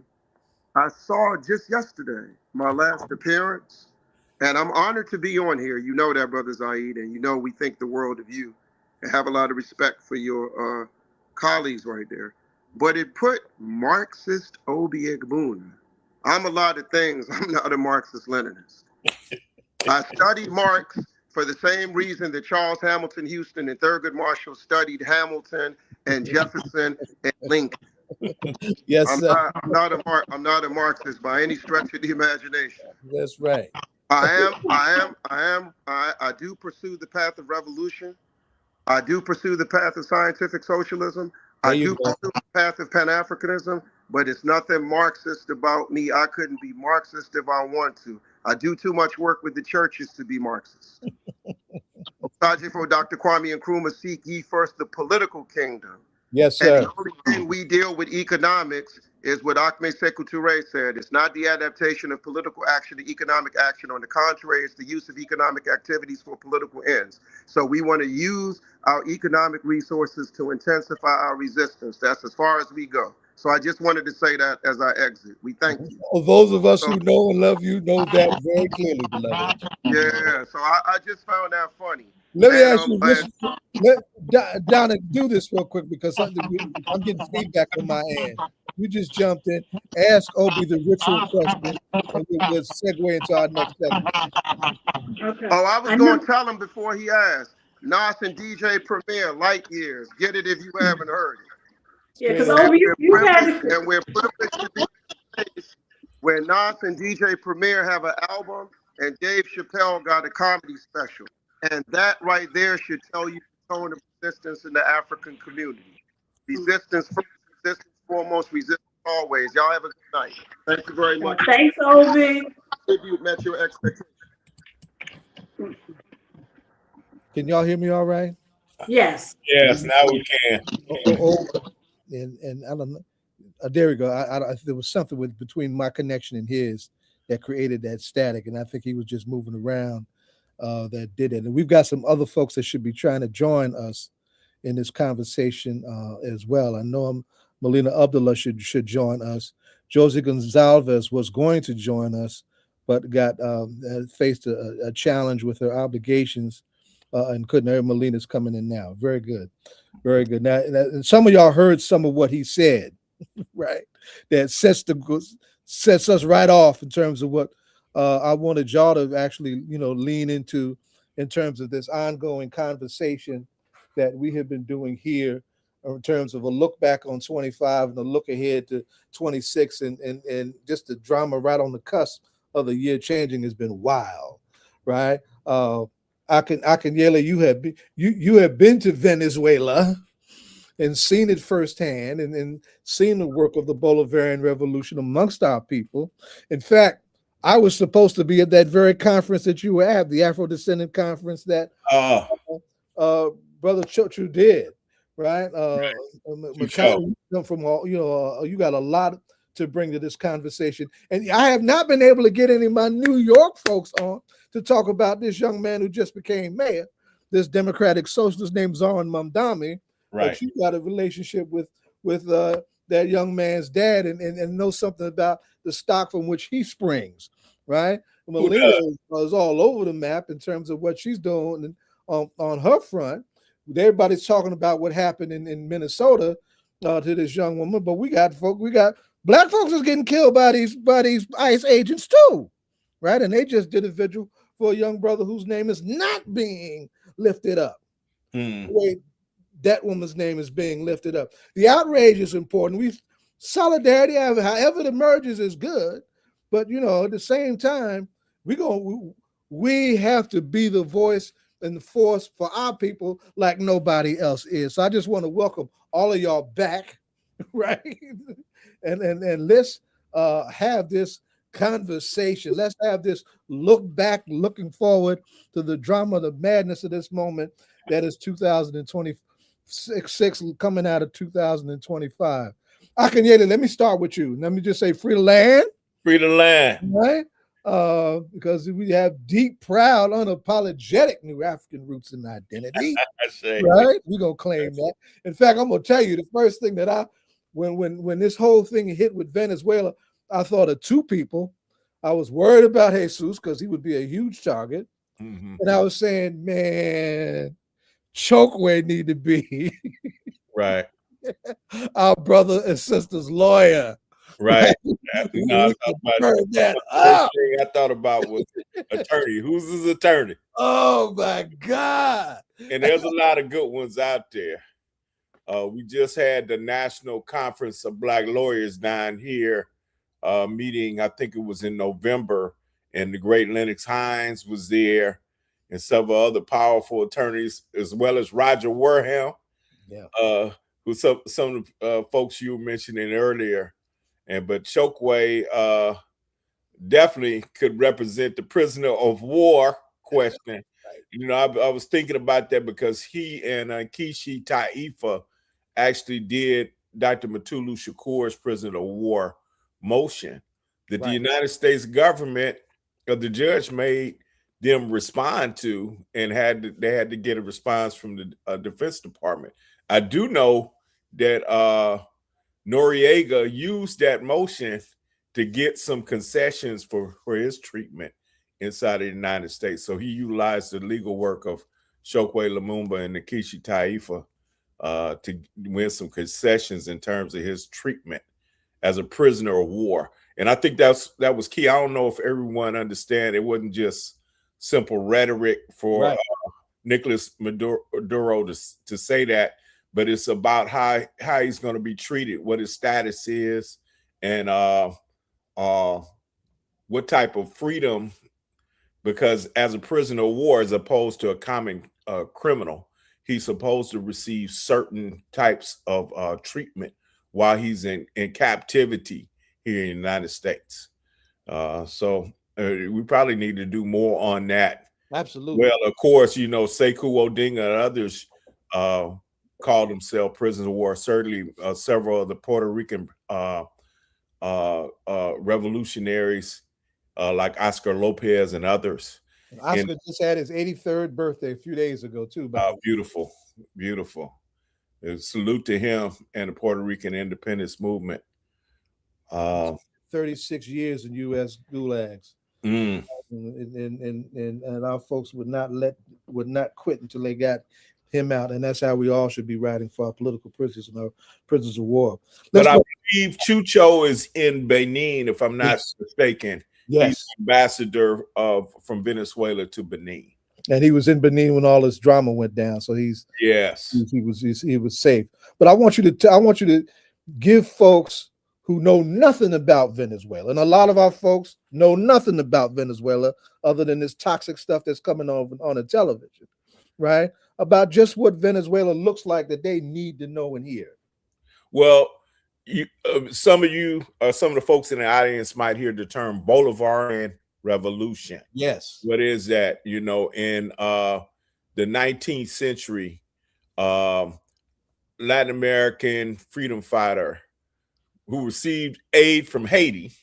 He went to free Haiti at that time and got support from the Haitian Revolution in terms of arms, in terms of troops, in terms of money. And that enabled the countries of Colombia, Venezuela, Bolivia to be created during that time. In that spirit that Bolivar led in the 1990s, there were progressive people in the Venezuelan military who were concerned about their wealth coming from oil going to elites rather than going to the masses, and other violations of human rights. A man by the name of Hugo Chavez, who was in the military, attempted a coup. He was unsuccessful, but the mistake they made was they gave him airwaves after he was into his negotiation, and he gave his vision to the masses of people.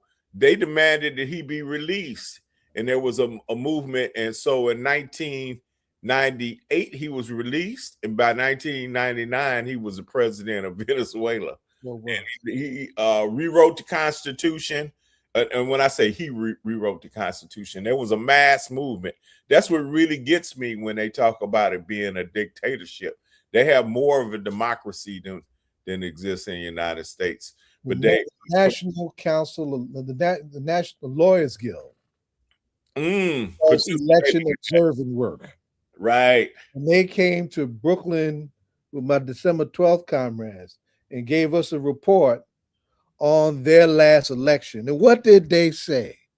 They said for all the elections we have seen and observed in a whole lot of years, that last election, regardless of what the United States says, was one of the most democratic they have ever observed. That's what Jimmy Carter said about observing Venezuelan elections. That's for all y'all that need a white man to approve what I'm talking about. Yes. Jimmy Carter, former president of the United States. Said I interrupted before, but I wanted to put a pin in there. Go ahead. No, and that's it right there. They have very democratic processes, but not only have they been dedicated toward making and uplifting things for folks in Venezuela, but they've been very committed to other folks in the Caribbean, other folks in Latin America, utilizing their wealth, oil wealth, to support folks on the African continent. Sister Makani is in Jackson, Mississippi. In Jackson, Mississippi, particularly when Chokwe Lumumba was in city council, they did some aid to folks in the city of Jackson, distributing energy efficient light bulbs, things of that nature. city of Boston, city of I think Chicago as well. There was in the Bronx people in the community. Fuel energy, yes. So they've been and offered help during Katrina. They did. So it's been similar to Cuba, who they have a very strong tie with. They've been very support of oppressed people around the planet, and particularly African people in not only in Venezuela, where they one of the things I witnessed there was economic commune where folks were producing products that came from chocolate. I have some photos of my granddaughters eating some of them chocolate bars that I was able to bring back from Venezuela. But it was Black folks who ran that particular factory that was run on a communal basis. But not only that, there was a Center for African Knowledge, that exists in Venezuela that teaches. We talk about Africana studies here in the United States, but it really promotes the concept of knowing our knowledge from our African heritage. So it's quite a different picture than we get in the United States media about Venezuela. I was able to actually go there 4 times. Not only the trip you talked about, Brother Baba Zaid, but I was invited back because they did a symposium on reparations. And I was able to talk about our reparations struggle here in the United States, but they brought somebody from the continent, and then they had their own scholars to talk about reparations in Venezuela. So in fact, Maduro was the first Latin American leader to support reparations for African people on the continent, in the Caribbean, and in South America. He signed on to that, as well as being the first leader to sign on to the UN Decade of People of African Descent, which we know ended in 2024. I think it's 94 to 2004. Or was it 2004 to 2024? Excuse me. I might have that wrong. It's 2014 to 2024. Yes. And we wound a decade up in Cuba. I didn't know that. Yes. And there's a call for a second decade that's in the mix right now as well, right? That's a lot, right? Between you and Obi, y'all laying out a picture of Venezuela that our folks simply are not getting. Obi was teaching. I was wondering what was I going to say? Obi was rolling, and Obi actually, we had trouble reaching him. We didn't know if he was going to come on. We were going to have Brother Dennis Boatwright come on, because Dennis has made some travels in Africa recently. He's been to Burkina Faso several times. Zaid, can I ask Baba? So after Maduro, when they got Maduro, the person occupying the White House went kind of the next thing, and then he starts talking about Colombia. But I know there's been conversations with Colombia in the last couple of days. We know the picture is oil, but the long term, I mean, what's going on is like so much. Like it seems like we've been here 50 years, and it's not even January 20th yet, so it hasn't even been a year yet. Right. And, but what I mean, there are discussions that some of the administration could be held, like looking down the line, people being held accountable, because everybody is not going to get immunity. And but what does that look like? And and possibly the harm it could be for US citizens as they travel abroad as well. I mean, how much will people, I mean, there's always a tip. I'm sure we're well past the tipping point, but people are going to, other countries are going to start, and I know one of the things we had seen earlier is that Maduro was training Venezuelans to how to be like a army. We had seen that training earlier at the end of the summer and the fall. So what does this mean for, U.S. citizens if people begin to retaliate? And then I also, the conversation we've heard them talk about Colombia possibly could be next and other places as well. No, that's very good questions. I've and always, that's for everybody, by the way. Anybody, jump in, that's fine. Mm-hmm. Yeah, I definitely want to hear what my sister Makani has to say about that. I would say this: I've always, in my international travels, tried to make a distinction between myself, the movement I represent, and the empire. I think it's very important. I think a lot of times, if you look at our people historically, because of the stance of people like MLK, stands of people like Muhammad Ali, Malcolm X, folks tend to look at particularly people of African descent in this country, particularly those of us who've taken a stand in solidarity with struggles around the world. They look at us as friends and not as enemies. And so I think it's very important. Even when I was in Venezuela, I know a lot of times people would give me some identification and it would have the U.S. flag on it. I said, no, show them the red, black, and green. That's my flag. I make it a distinction. I didn't want to be identified with what the Tangerine terrorist is doing. But even Barack Obama, you got to think about all the drone strikes that happened when he was president of the United States. That we have to make sure that people see our people's foreign policy as different from that of the empire. Absolutely, absolutely. And Makani, you can just come on and just jump on in this. Well, I appreciate it. One, it's good to be with my people. Shout out to my brother, Akinyele, and to my sister, Melina. Both of y'all should say Dr. Umoja and Dr.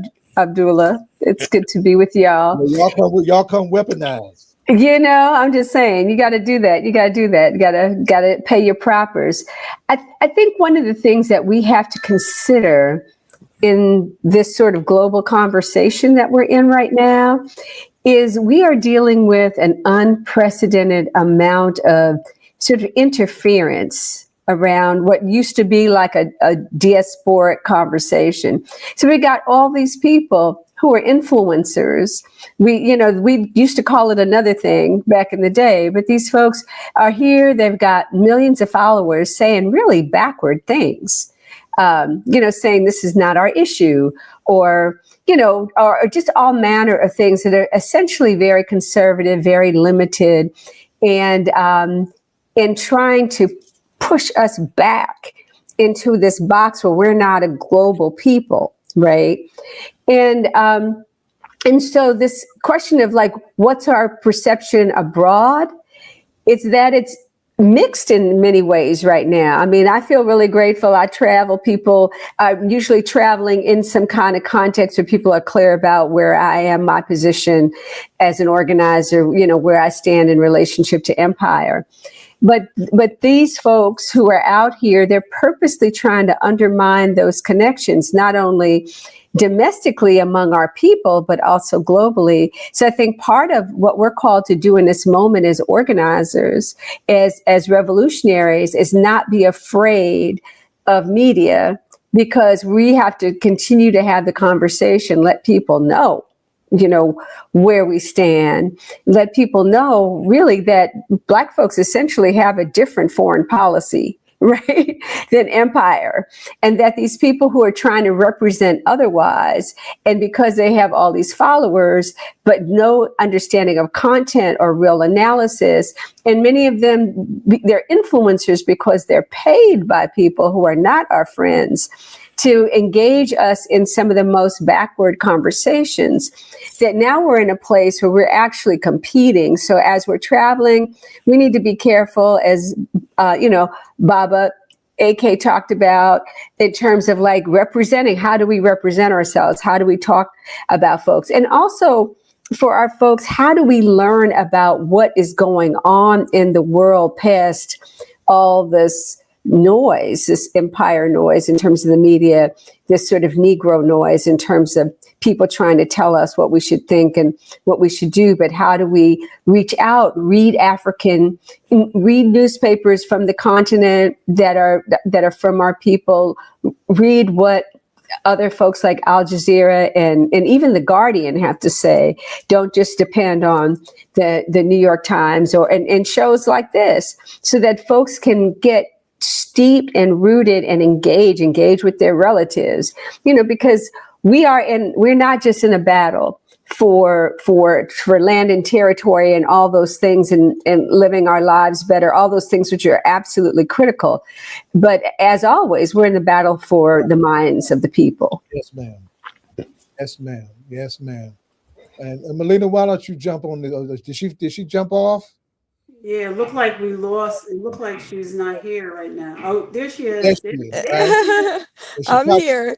She's probably doing 12 things at one time, right? And I'm just glad that we got her for a few minutes, right? But no, I'm grateful. Let me turn this conversation this way.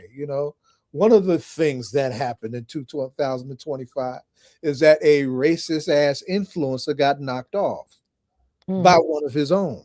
They used his death to try and advance their conversation in the propaganda world, and even had folks going to HBCUs trying to start mess, right?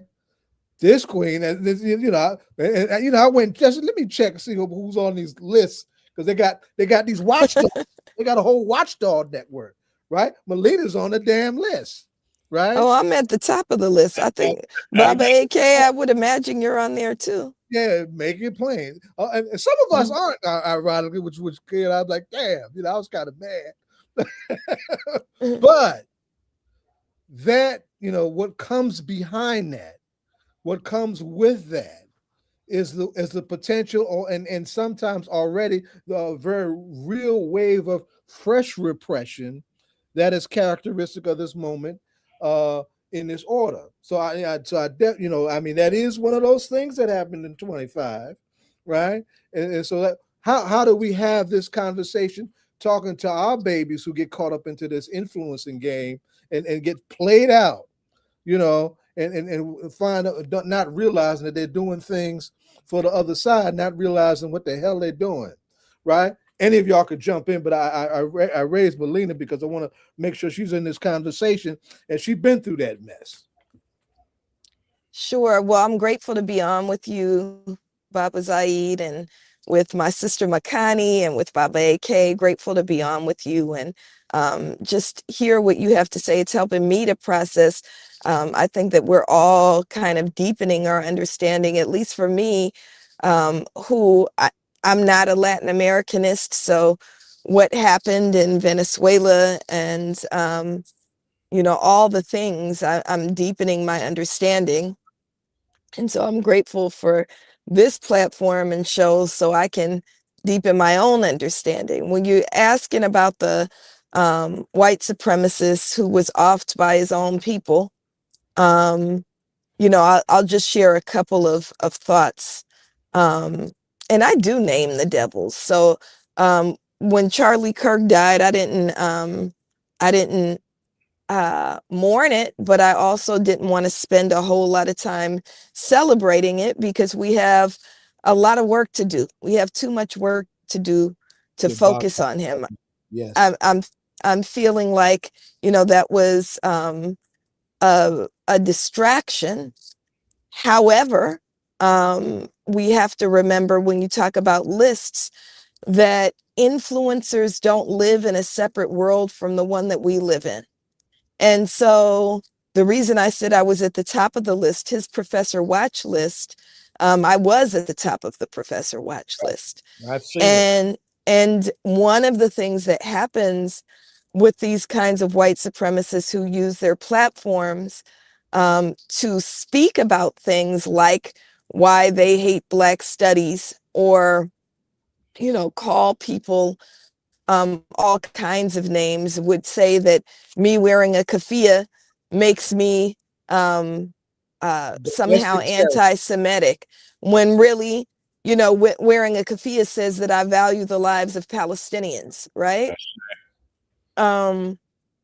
So what happens though is they unleash those who are actual purveyors of violence on us. So it doesn't just exist on Twitter or X or Instagram or social media or on the professor watch list that they create, or there's another one called Canary Mission.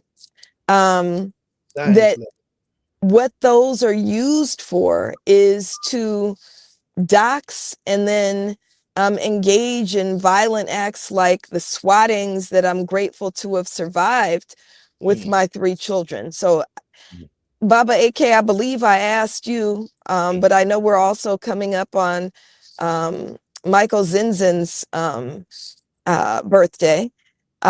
If they know of anybody else who's been swatted multiple times, the only report that I've gotten back is that Michael Zinzin was swatted twice. Me and my children have now been swatted 3 times. What does that mean? That means our home was surrounded by police with assault rifles, helicopters overhead, and we were ordered out at gunpoint, which I'm grateful to have come out with my life, and only came out with my life because my neighbors know how to keep me safe, and my neighbors were willing to put their own bodies and lives on the line so that my children and I, you know, are still talking and breathing. So just kind of to contextualize that, in 2025, I think what we're seeing is, again, an unleashing of the most violent kind of white supremacy that requires that we think about, you know, all of us on this call are familiar with the chant and understanding and knowledge that we keep us safe. What does that look like? What does that feel like? And how do we deepen that to make sure that we actually do keep us safe? And so I think that's what this moment calls for as we enter into 2026. And I should put a pin in the fact that swatting as we know it emerged out of the American police state looking to destroy the Black Panther Party. Right. Where it comes from. Right. And they developed that laboratory of that state terrorist abuse right there in California. Right. In the bloody year that was 1969, when the party lost 28 of its members. This bloodiest year. The same year that they called for a national united front against fascism. Right? Just want to put a pin in that.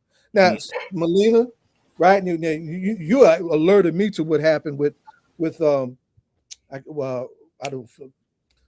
woman in Minnesota, right? But Renee Good, yeah. Tell everybody about Keith Porter. Who's Keith? Because that name has not come up the way her name has come up. So first, we want everybody to make sure that they're or it came out because of what happened with Renee. Everybody's like, "What happened to Keith first?" Yeah, I'm sorry, Melina. Yeah. Yeah, so everybody should be following BLM Grassroots. So Black Lives Matter Grassroots is the actual boots on the ground that does the work of Black Lives Matter. And I'm saying that because that's where you'll get your updates on Keith Porter. Keith Porter is the relative of one of our members here in Black Lives Matter Los Angeles. So Sister Janae Tyler is a member. She's also a Black Student Achievement Plan counselor in our LAUSD schools. She's my daughter's counselor. She's also one of the ones who guided my daughter through her rites of passage. One of 10 women that my daughter relies on, you know, Amara, Baba AK. So she's one of the ones who ushered her. Why she can be at Clark now is because of Miss Tyler. So Keith Porter is Miss Tyler's relative. Keith Porter is a Black father, a girl dad, has a 9 and 19-year-old daughter. He is a working class man born and raised in Compton, California, who moved to Northridge out in the San Fernando Valley because he fell in love with someone and moved out there. He's a worker at the Home Depot, longtime worker at the Home Depot. He was just described as a light, as his mother's only child, who called her every single morning because his mother is a single mom, to make sure that she was okay. And on New Year's Eve, Keith Porter did what thousands of people around this country do as we ring in the new year, which is go outside to shoot his gun in the air in celebration.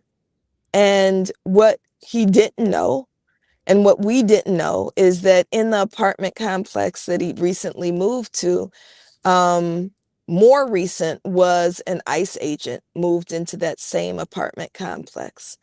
And this ICE agent decided that Keith had no right to celebrate. And, you know, we can say what we want to say about people shooting guns in the air, but we know that that's a common form of celebration, so common that there are public service announcements about it, right? That ICE agent went back inside his unit, put on tactical gear, grabbed his ICE-issued gun, and shot Keith Porter in his own front doorway, killing him just before midnight on New Year's Eve. Mm-hmm. So we were immediately notified by Miss Tyler and began to organize in community. You know, we tried to canvass the apartment complex, which then went on lockdown. But Keith, rather than being mourned, rather than the community being enraged beyond Black people, the LA Times had the nerve to run an article that called Keith a gunman, that celebrated his murderer as a quote unquote hero. The LAPD chief, who we were very clear at the time he was up for the appointment, was the absolute worst choice. He called Keith's murderer brave.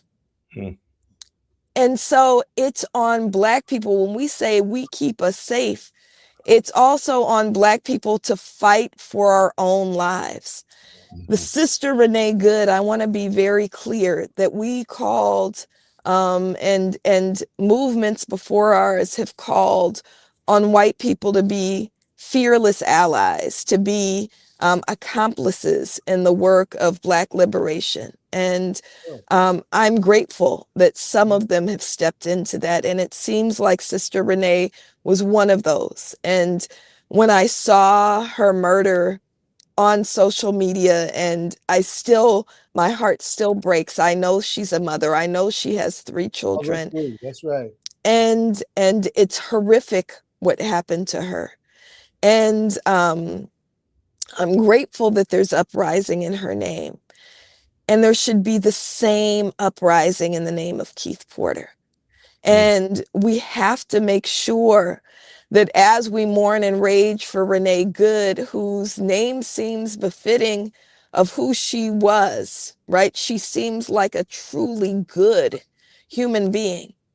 That Keith Porter was also a good human being whose loss resonates. You know, his mother was before City Council this morning, and it took one of our courageous comrades who was not Black. We have 3 Black members of City Council. Los Angeles has a Black mayor. Not a single one of them have spoken out in honor of Keith Porter. It took Ionesis Hernandez, who comes out of some of the progressive organizing that we've been doing in the city, to say, hey, Black Lives Matter Los Angeles, are you able to get Keith's family and come to City Council this morning, because I want to use my role as City Council member to open the session in Keith's name. And so we did that this morning. Tomorrow we'll be in Carson along with Keith's community and family. Compton keeps saying he lived in Northridge, but he belongs to Compton. So we'll be there. And then tomorrow morning, we'll have Keith's family on our radio program on KBLA On Tuesday, we'll be mobilizing to the LA Police Commission to demand, because the ICE agent who killed Keith still hasn't been named, hasn't been arrested, and now they're saying it could be years before they even consider a prosecution. This person, this man, we know he's a man, is a danger to the world. He's a danger to Los Angeles. He's a danger to his apartment complex. He's a danger. He must be named, arrested, and prosecuted. And that's one of the things that's being demanded by his family and by community and organizers here in LA and around the world. Let me just do this and pivot in this way, and thank you for that, because that's in the mouth and the madness of mainstream media. Of course, we got the demonization or the minimalization, and none of what you just described and are talking about. And we need to be those voices for our folks when we come under fire as they did, and that deepens the atrocity with that depth of determined, no kind of accountability even possible. That's just crazy, right? But that's the time that we're living in. We need to be able to be real with our people and preparing them for what it is that we're facing. Now I want to shift, because Melina has joined the ranks of media workers too, with this column that she's got, right? And she's dropping bombs, okay? And all of us were quite taken with the organizational work that our young brother did in New York to out organize the wealth of New York City and the corrupt democratic machine of New York City, and become mayor of New York. And I'm coming both to Makani and Melina on this, because Melina also just dropped a very sound very pained the way you did it. It was very tactful, but clearly very pained, in talking about a mayor that has been a bit of a letdown, right? So let's talk about this tale of two mayors, right? And why why they matter in their differentness, in ways that we need to be paying attention to in terms of the electoral front and fighting on that particular front. Makani, let me start with you, because you've got some a handle on Mr. Mandami that some of us don't have, right? And then we'll come back to Melina and lift up what she did around Karen Bass and why that's just as is relevant. I'm not sure if I have a handle, but, I think living in Jackson, we've gained some insight on this project of people's governance. We had a hard, devastating loss, last July. Lots of lessons about what disinformation and misinformation can do, but also just what it means to try to organize and hold power and struggle to attend to a base while you govern. So there are a lot of lessons. So Wakil Lumumba and I have been talking a lot about, and actually folks in New York had been in touch. We've been in a conversation for a while about what they want, what they could learn from Jackson. And me being a native New Yorker and also having lived in Los Angeles a long time, and have had, it's not current, but at one point, Karen and I were friends while I was in Los Angeles and in the Bay. That one of the things I have learned and that we try to talk about is that whoever we elect and however we elect them, the issue is power.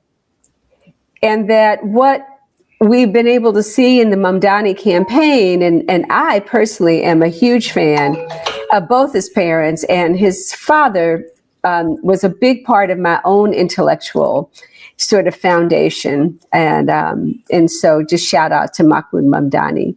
But that what we're looking at essentially is the power that you have to elect a person, and then the power that you have to hold the office, but not only hold the office, but hold the governing functions, which include the media, which include the narrative, which include how the people show up and how we're engaged, right? And so I feel like that's the insight. And so, New York's a big place.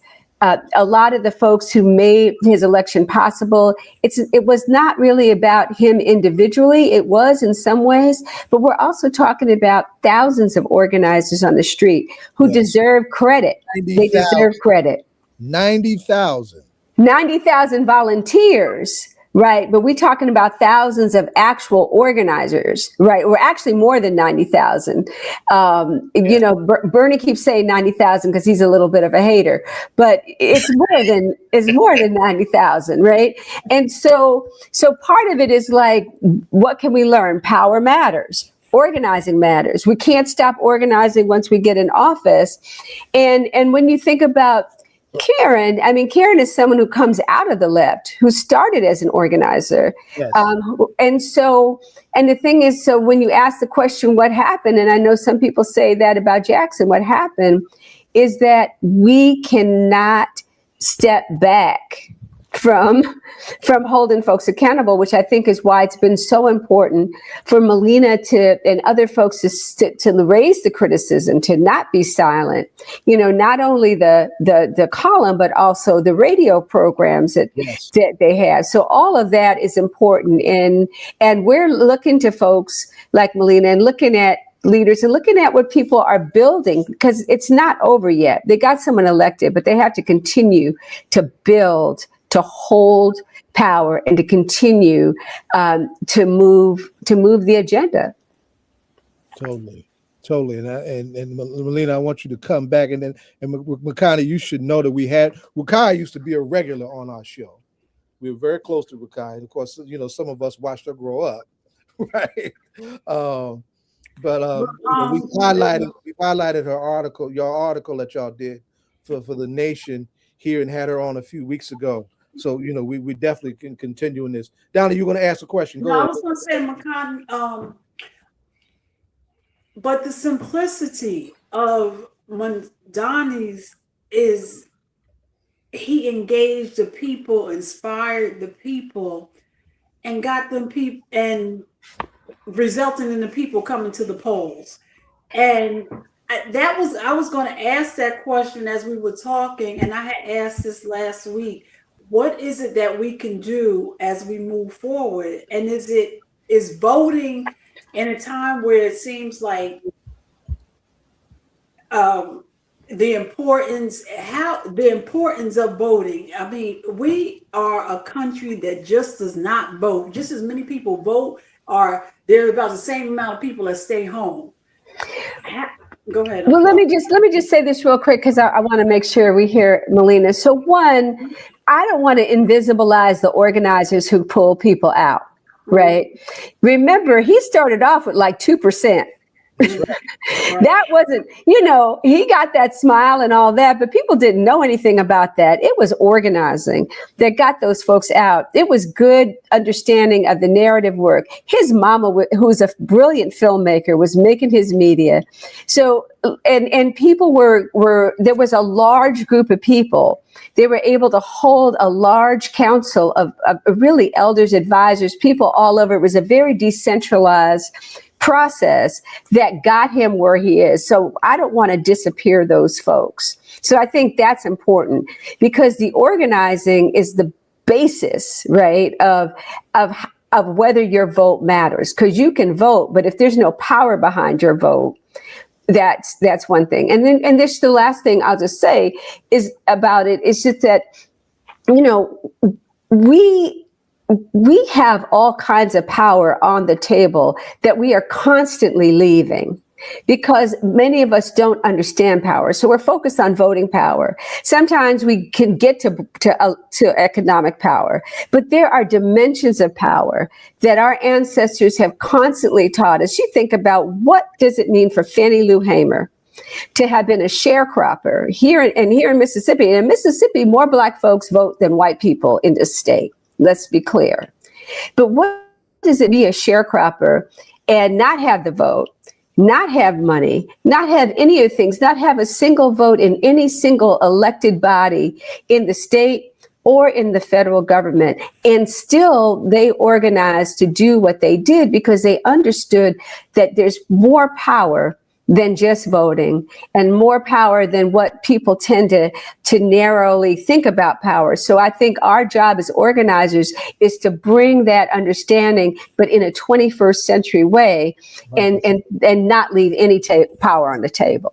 And speaking of Miss Hamer, we have to uplift the fact that just using what she did and had at her disposal, incredibly, in 1964, finds herself front and center at the Democratic National Convention, putting the racist state of Mississippi on blast and shutting down Atlantic City, New Jersey. That's where it was at. It was in New Jersey.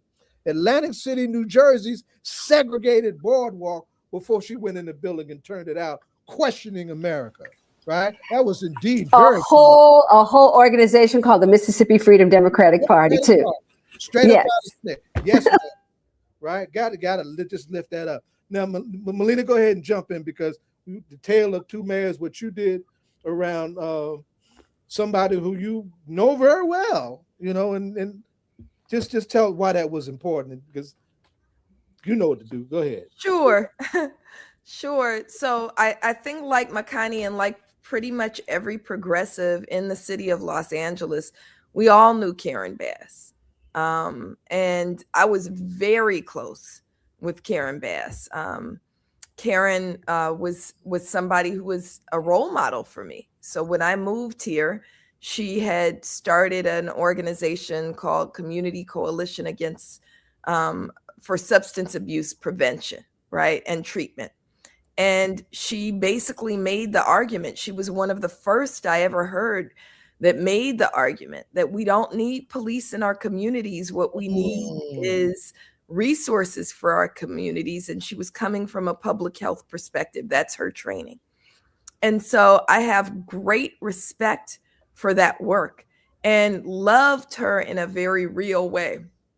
She's been to my house more times than I can count. We've shared more meals than I can count. She's somebody who I personally care about, and I still do. But what's happened with her political ascendancy is, I think, what happens with a lot of people who run for office and then see their importance. They begin to see their role as holding on to office as more important than the agenda that is crafted to uplift community. And so when Karen Bass first she considered running for city council, and then her father died and she abandoned that. But then she ran for state legislature and won. I was on her community legislative council. She then ran for Congress. I was on her congressional council. But she began to kind of depart from many of the values that we all know to be important.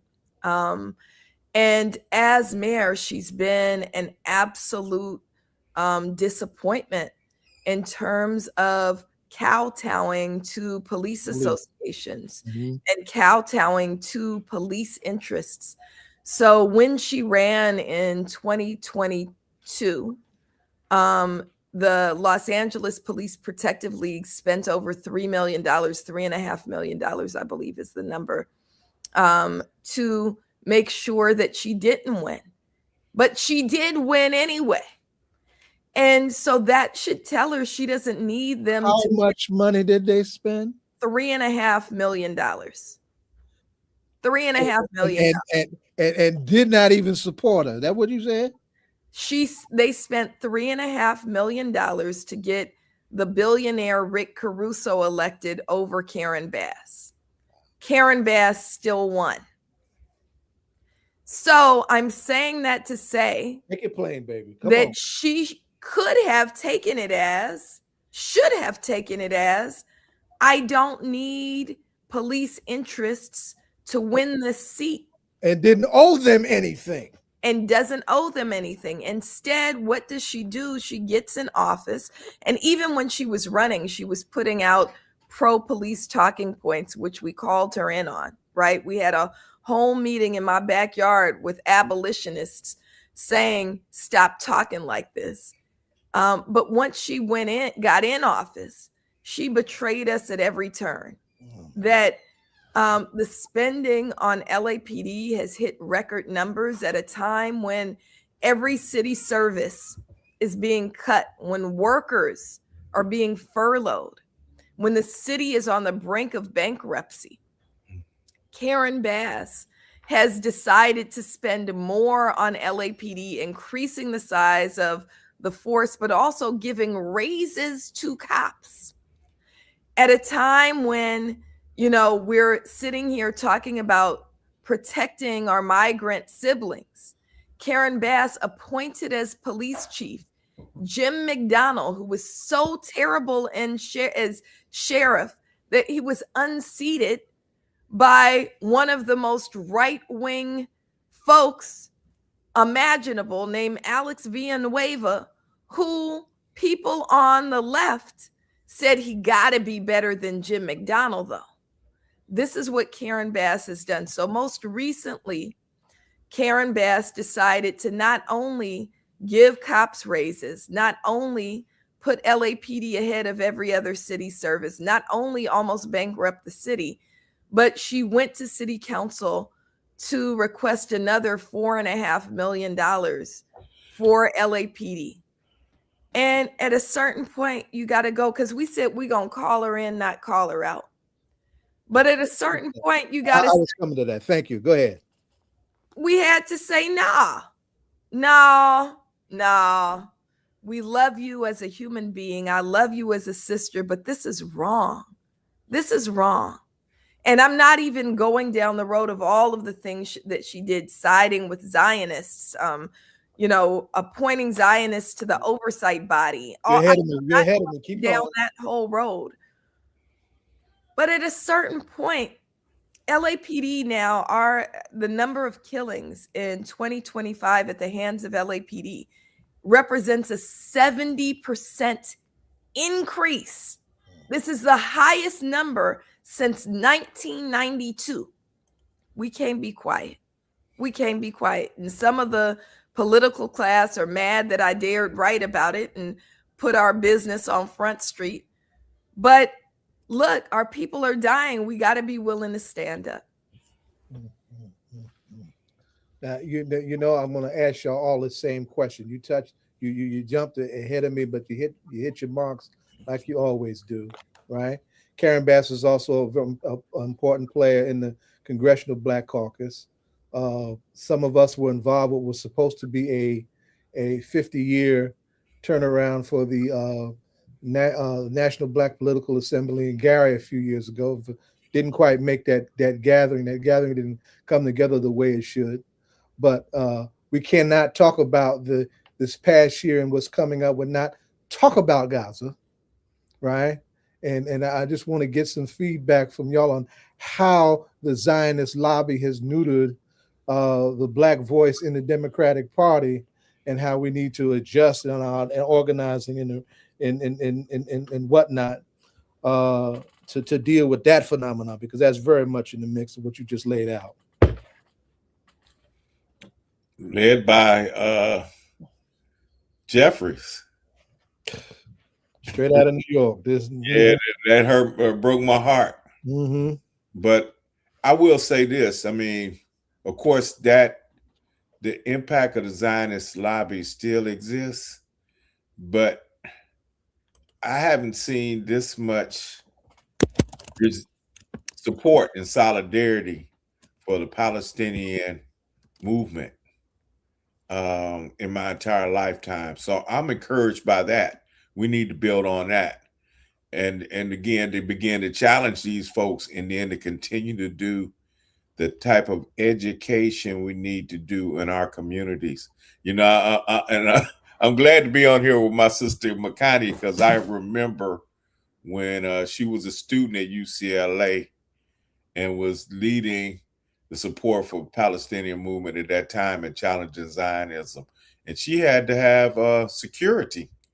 You know, at that particular time with so many death threats on her.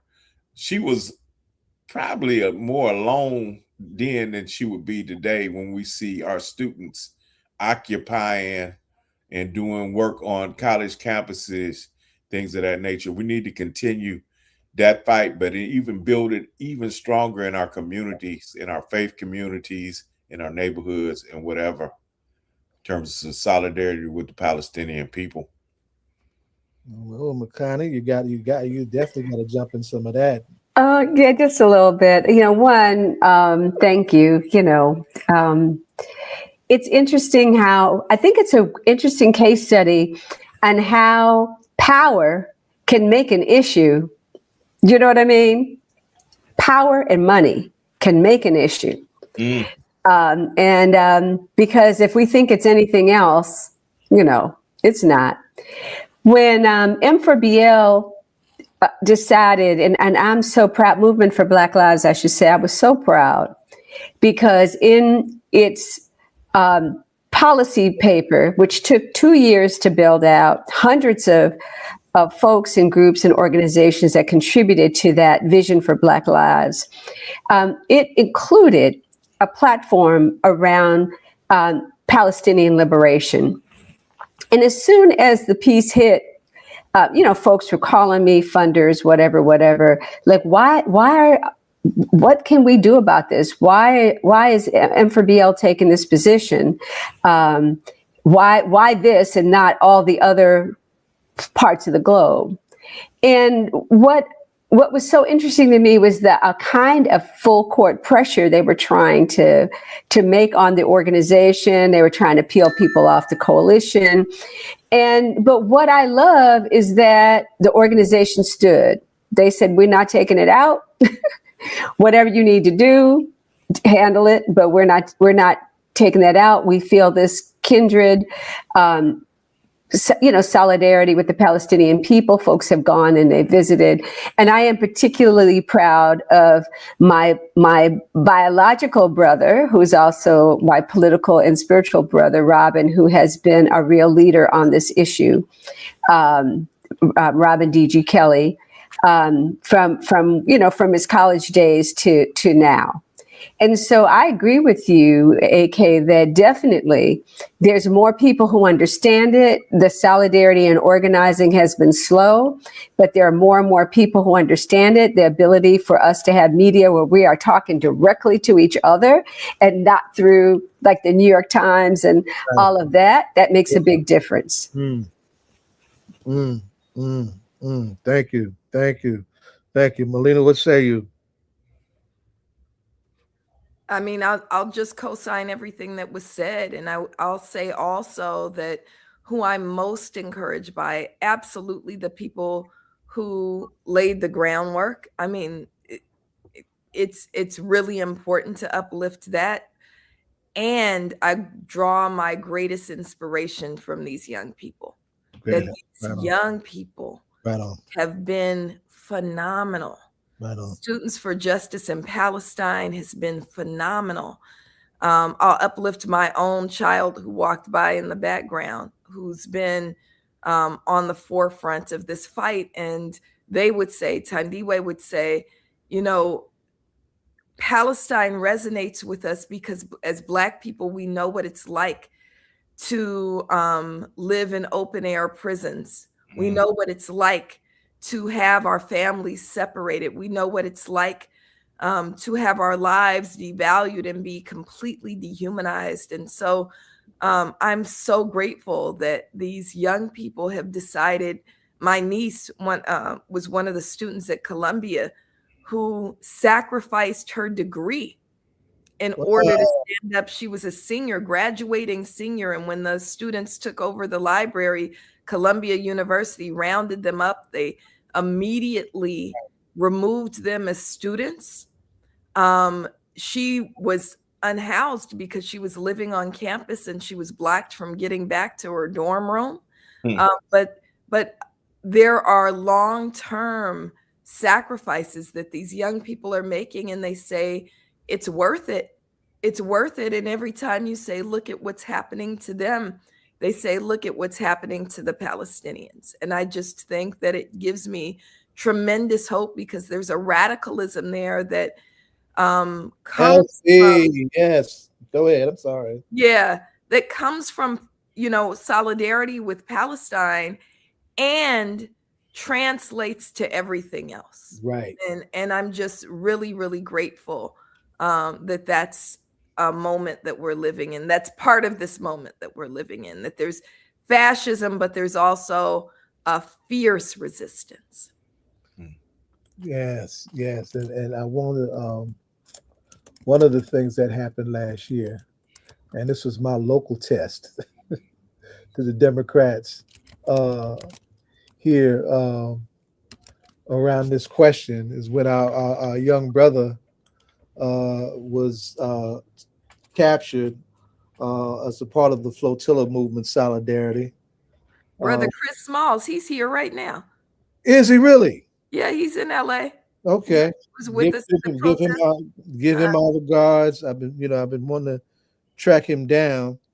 But some of us made a point to reach out to our elected officials, to express their outrage and to demand the immediate release of this young Black labor organizer who was doing no wrong to no one, no harm to anyone, just being a great human being and doing what we need young people to do if we want them to live in their best light, trying to make this world better. And the silence in New York State and the state of New Jersey was deafening. Right. Deafening. So I just, we need to put a pin in that. Now we're starting to wind down. Makani, I want to come back to you about little brother Mandami's parents, because he does come from incredible stock. I want you to talk about his father's scholarship, what he writes about and what he's an expert on, and why that is also important to informing us and informing our young about this historical moment. Wow. Okay. I know we have just a couple minutes, but I will actually quote him. One of the things that he has said, and the first time I saw him say this was actually in South Africa, in Durban, because he is part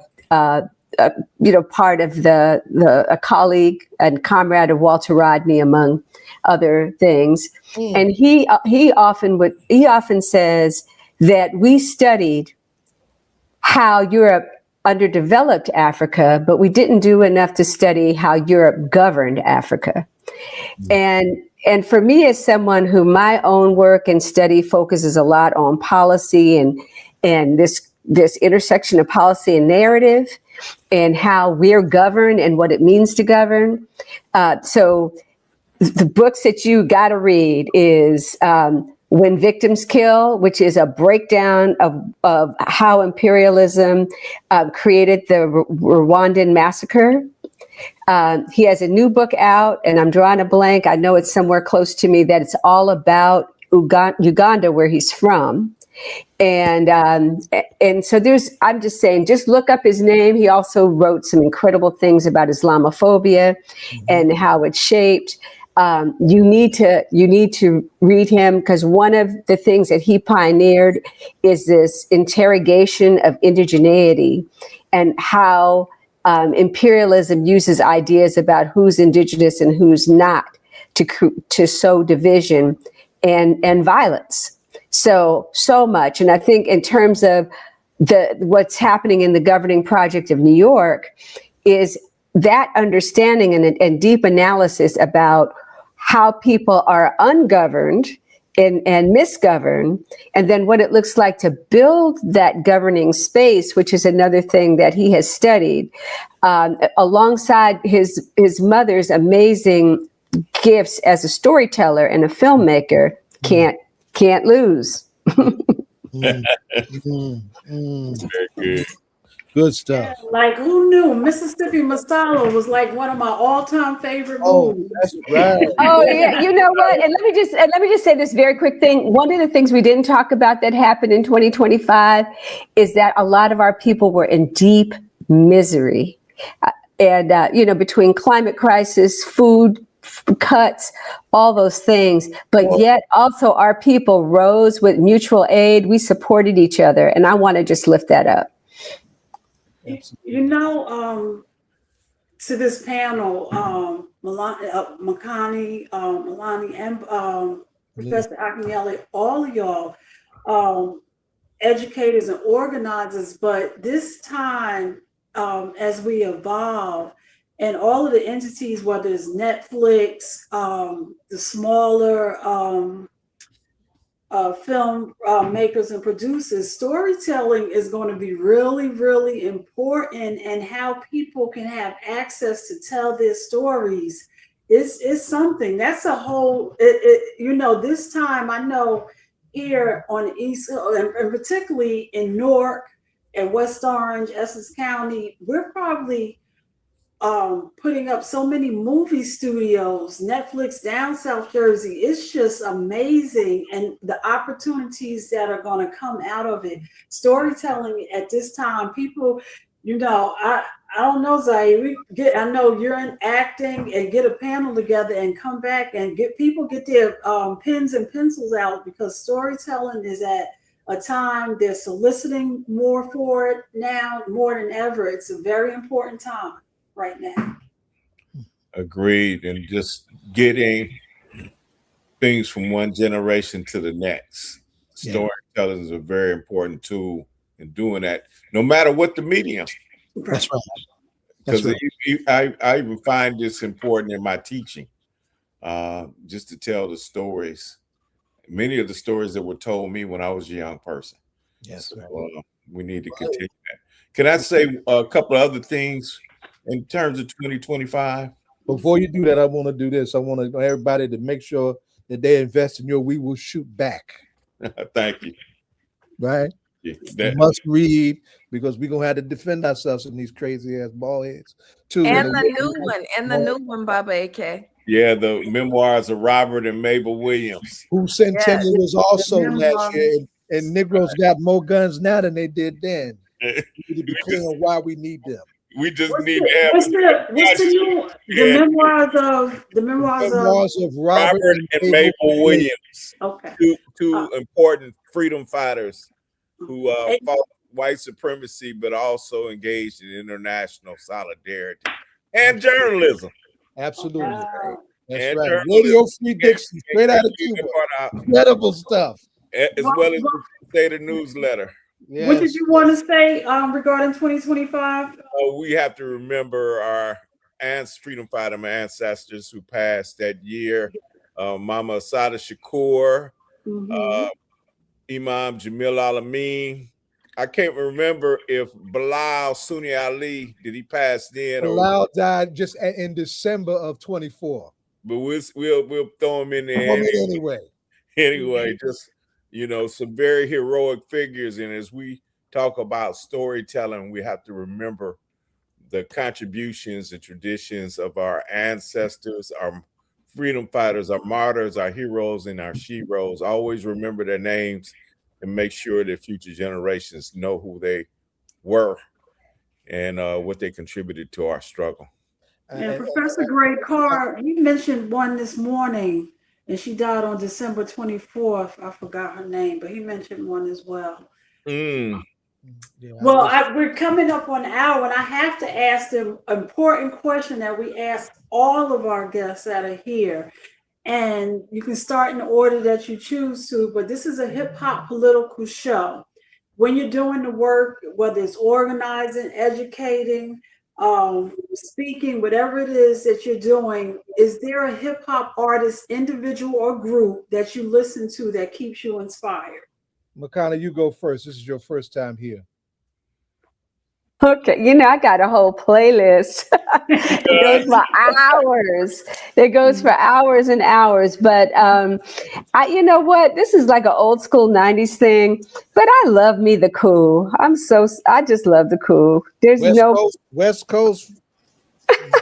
West Coast, but I got to East Coast is Public Enemy. But like I said, you asking a Libra to try to make a decision about one thing, that's just hard. Well, I'm a Libra too. And that's right. Melina. Melina. Melina, look, I love Makani's reference to the coup because I'm from Oakland, and that fat cat's bigger fish. Oh yeah, that's telling it. But I'm also gonna lift up. I can't talk about hip hop and not talk about Tupac. So of course, he has a song called Revolution that's really really powerful. So I'll claim Pac today. Okay. we want to put a pin in the fact that tomorrow on your show, this is not a drill on KBLA, out of Los Angeles, that Robin DJ Kelly is also going to be one of your guests, and that's 8 o'clock your time, 11 o'clock our time, and it can be listened 8 to to online. 10. So I get to talk to two brilliant siblings back to back. So yes, Jack will be on with us, as well as Keith Porter's family will also be on at KBLA1580.com. Loaded. And I got to say, and Akinyele, I'm glad you lifted up those. Bobby, you didn't give us. He didn't give us his song. Oh yeah, and I love the coup. I love Pac, but I'm gonna have to self-promote right now. The Reckoning, Freedom Songs for Reparations. If you remember Ras Kass, who did the classic song. I forgot the name of it. The Senior Moment, but he produced this particular album, and it has a series of projects dedicated to reparations, but it's also a song on there dedicated to Marcus Garvey, a song on there dedicated to Sister Asada's song, that chant from Sister Asada. So it's a lot of voices on there. It's on all platforms right now, done by First Repair, which is the organization that promotes local reparations efforts. Yes. So check it out. You'll find some things, even some rap videos that have been done. One where it has a chant from our sister Kishi Taifa, how you gonna make reparations rise? Yes. Educate, and organize. Yes. So go and check it out. The music on there is tight too. It's not just conscious, but it's tight. So check it out. And I'm saying, I'm not gonna just say. I wanted to make sure everybody knew Ed. Ed joined us. Ed, do you know everybody on the panel? I do. Okay. How you doing, Brother Riley? Peace, family. Yeah. Let me just say this. I think I'd like to ask everybody a closing question, just based around, with everything going on, because these days I don't feel much like a lawyer. But I guess the question I would ask, what do you all think about the state of Black America in this current climate? Because I've talked to a lot of different people, some Somali brothers who are disappointed in supporting Trump. I've heard from some Latino folk who are disappointed in who supported Trump. But the thing I've heard is that brothers and sisters are saying we should just mind our own Black business because we tried to tell them. Sit this out. And so I guess the question I would ask is, what do you all think about our current state at this point as Black people?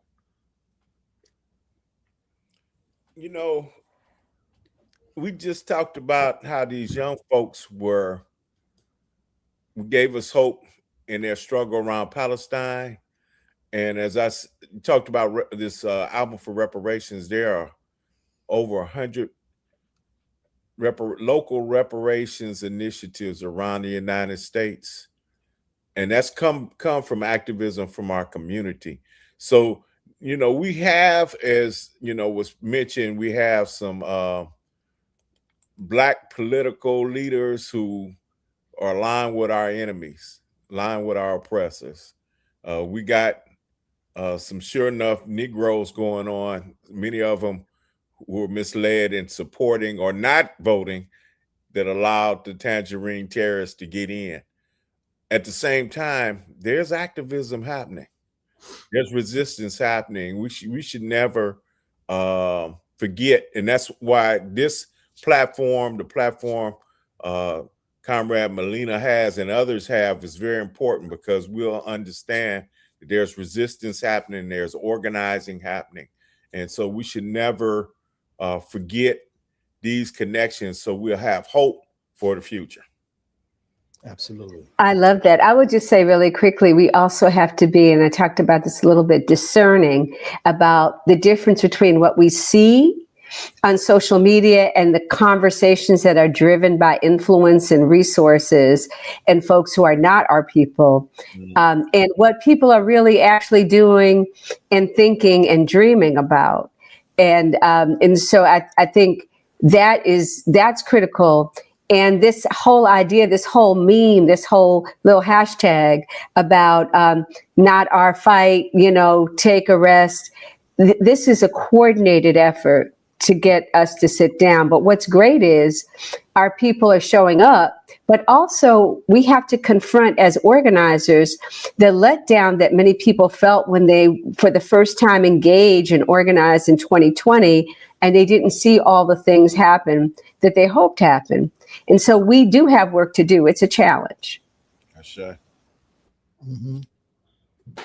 Melina, go ahead. Yeah, I'll just co-sign what everybody said. I think that also it was proven that some of those videos where people were saying that Black people gonna sit this one out were not actual videos. Some was AI generated. Some was also funded by the other side that wants Black people to sit it out. What continues to be true, and Baba AK can attest to this, I'm sure Sister Makani can also attest to this, is that Black people are the most active and the most engaged of every group. What I think we need to call on, though, is for others to support us in our organizing and activism. So we're not going to get off these front lines, but we need everybody else to join us as well. That's right. And as we go out, let me just say this. Akinyele, I appreciate you lifting up Asada and Imam Jamil. Those were bombs. And I got some other folks I would acknowledge too. I would acknowledge in terms of what I do in community-based violence intervention work. The late Akil Bashir, brother, trained a lot of folks to do some very dangerous stuff. And they are still alive and have saved a whole lot of lives by virtue of what they did coming straight out of our movement, right? And him coming straight out of your own LA, right?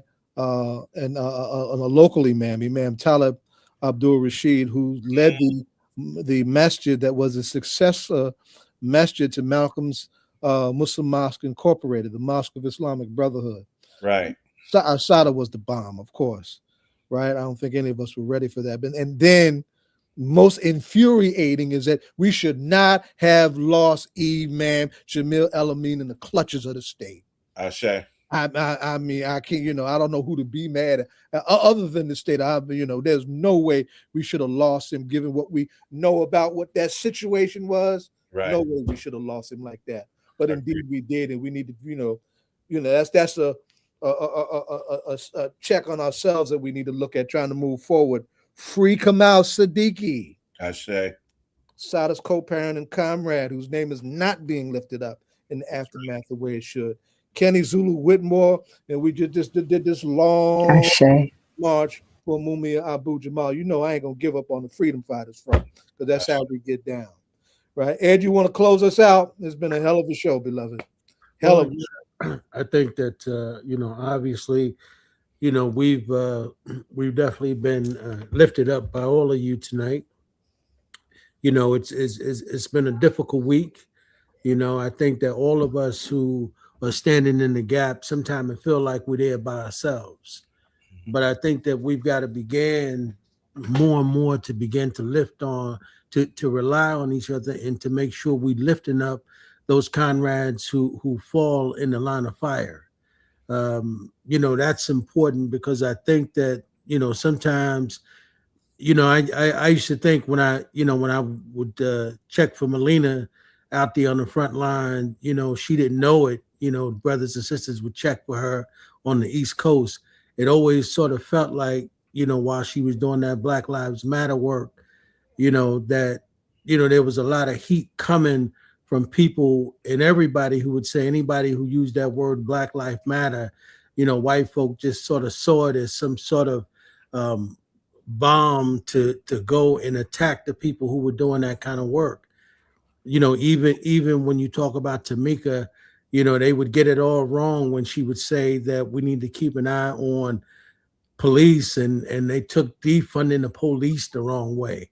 I think that, my sister and my brother, down in Mississippi, as we talk about Rakia and we talk about our brother, we got to remember these are brothers and sisters who, as I told her when she was on the show 2 weeks ago, they're trying to do away with a legacy of the Lumumbas. It ain't just about our brother.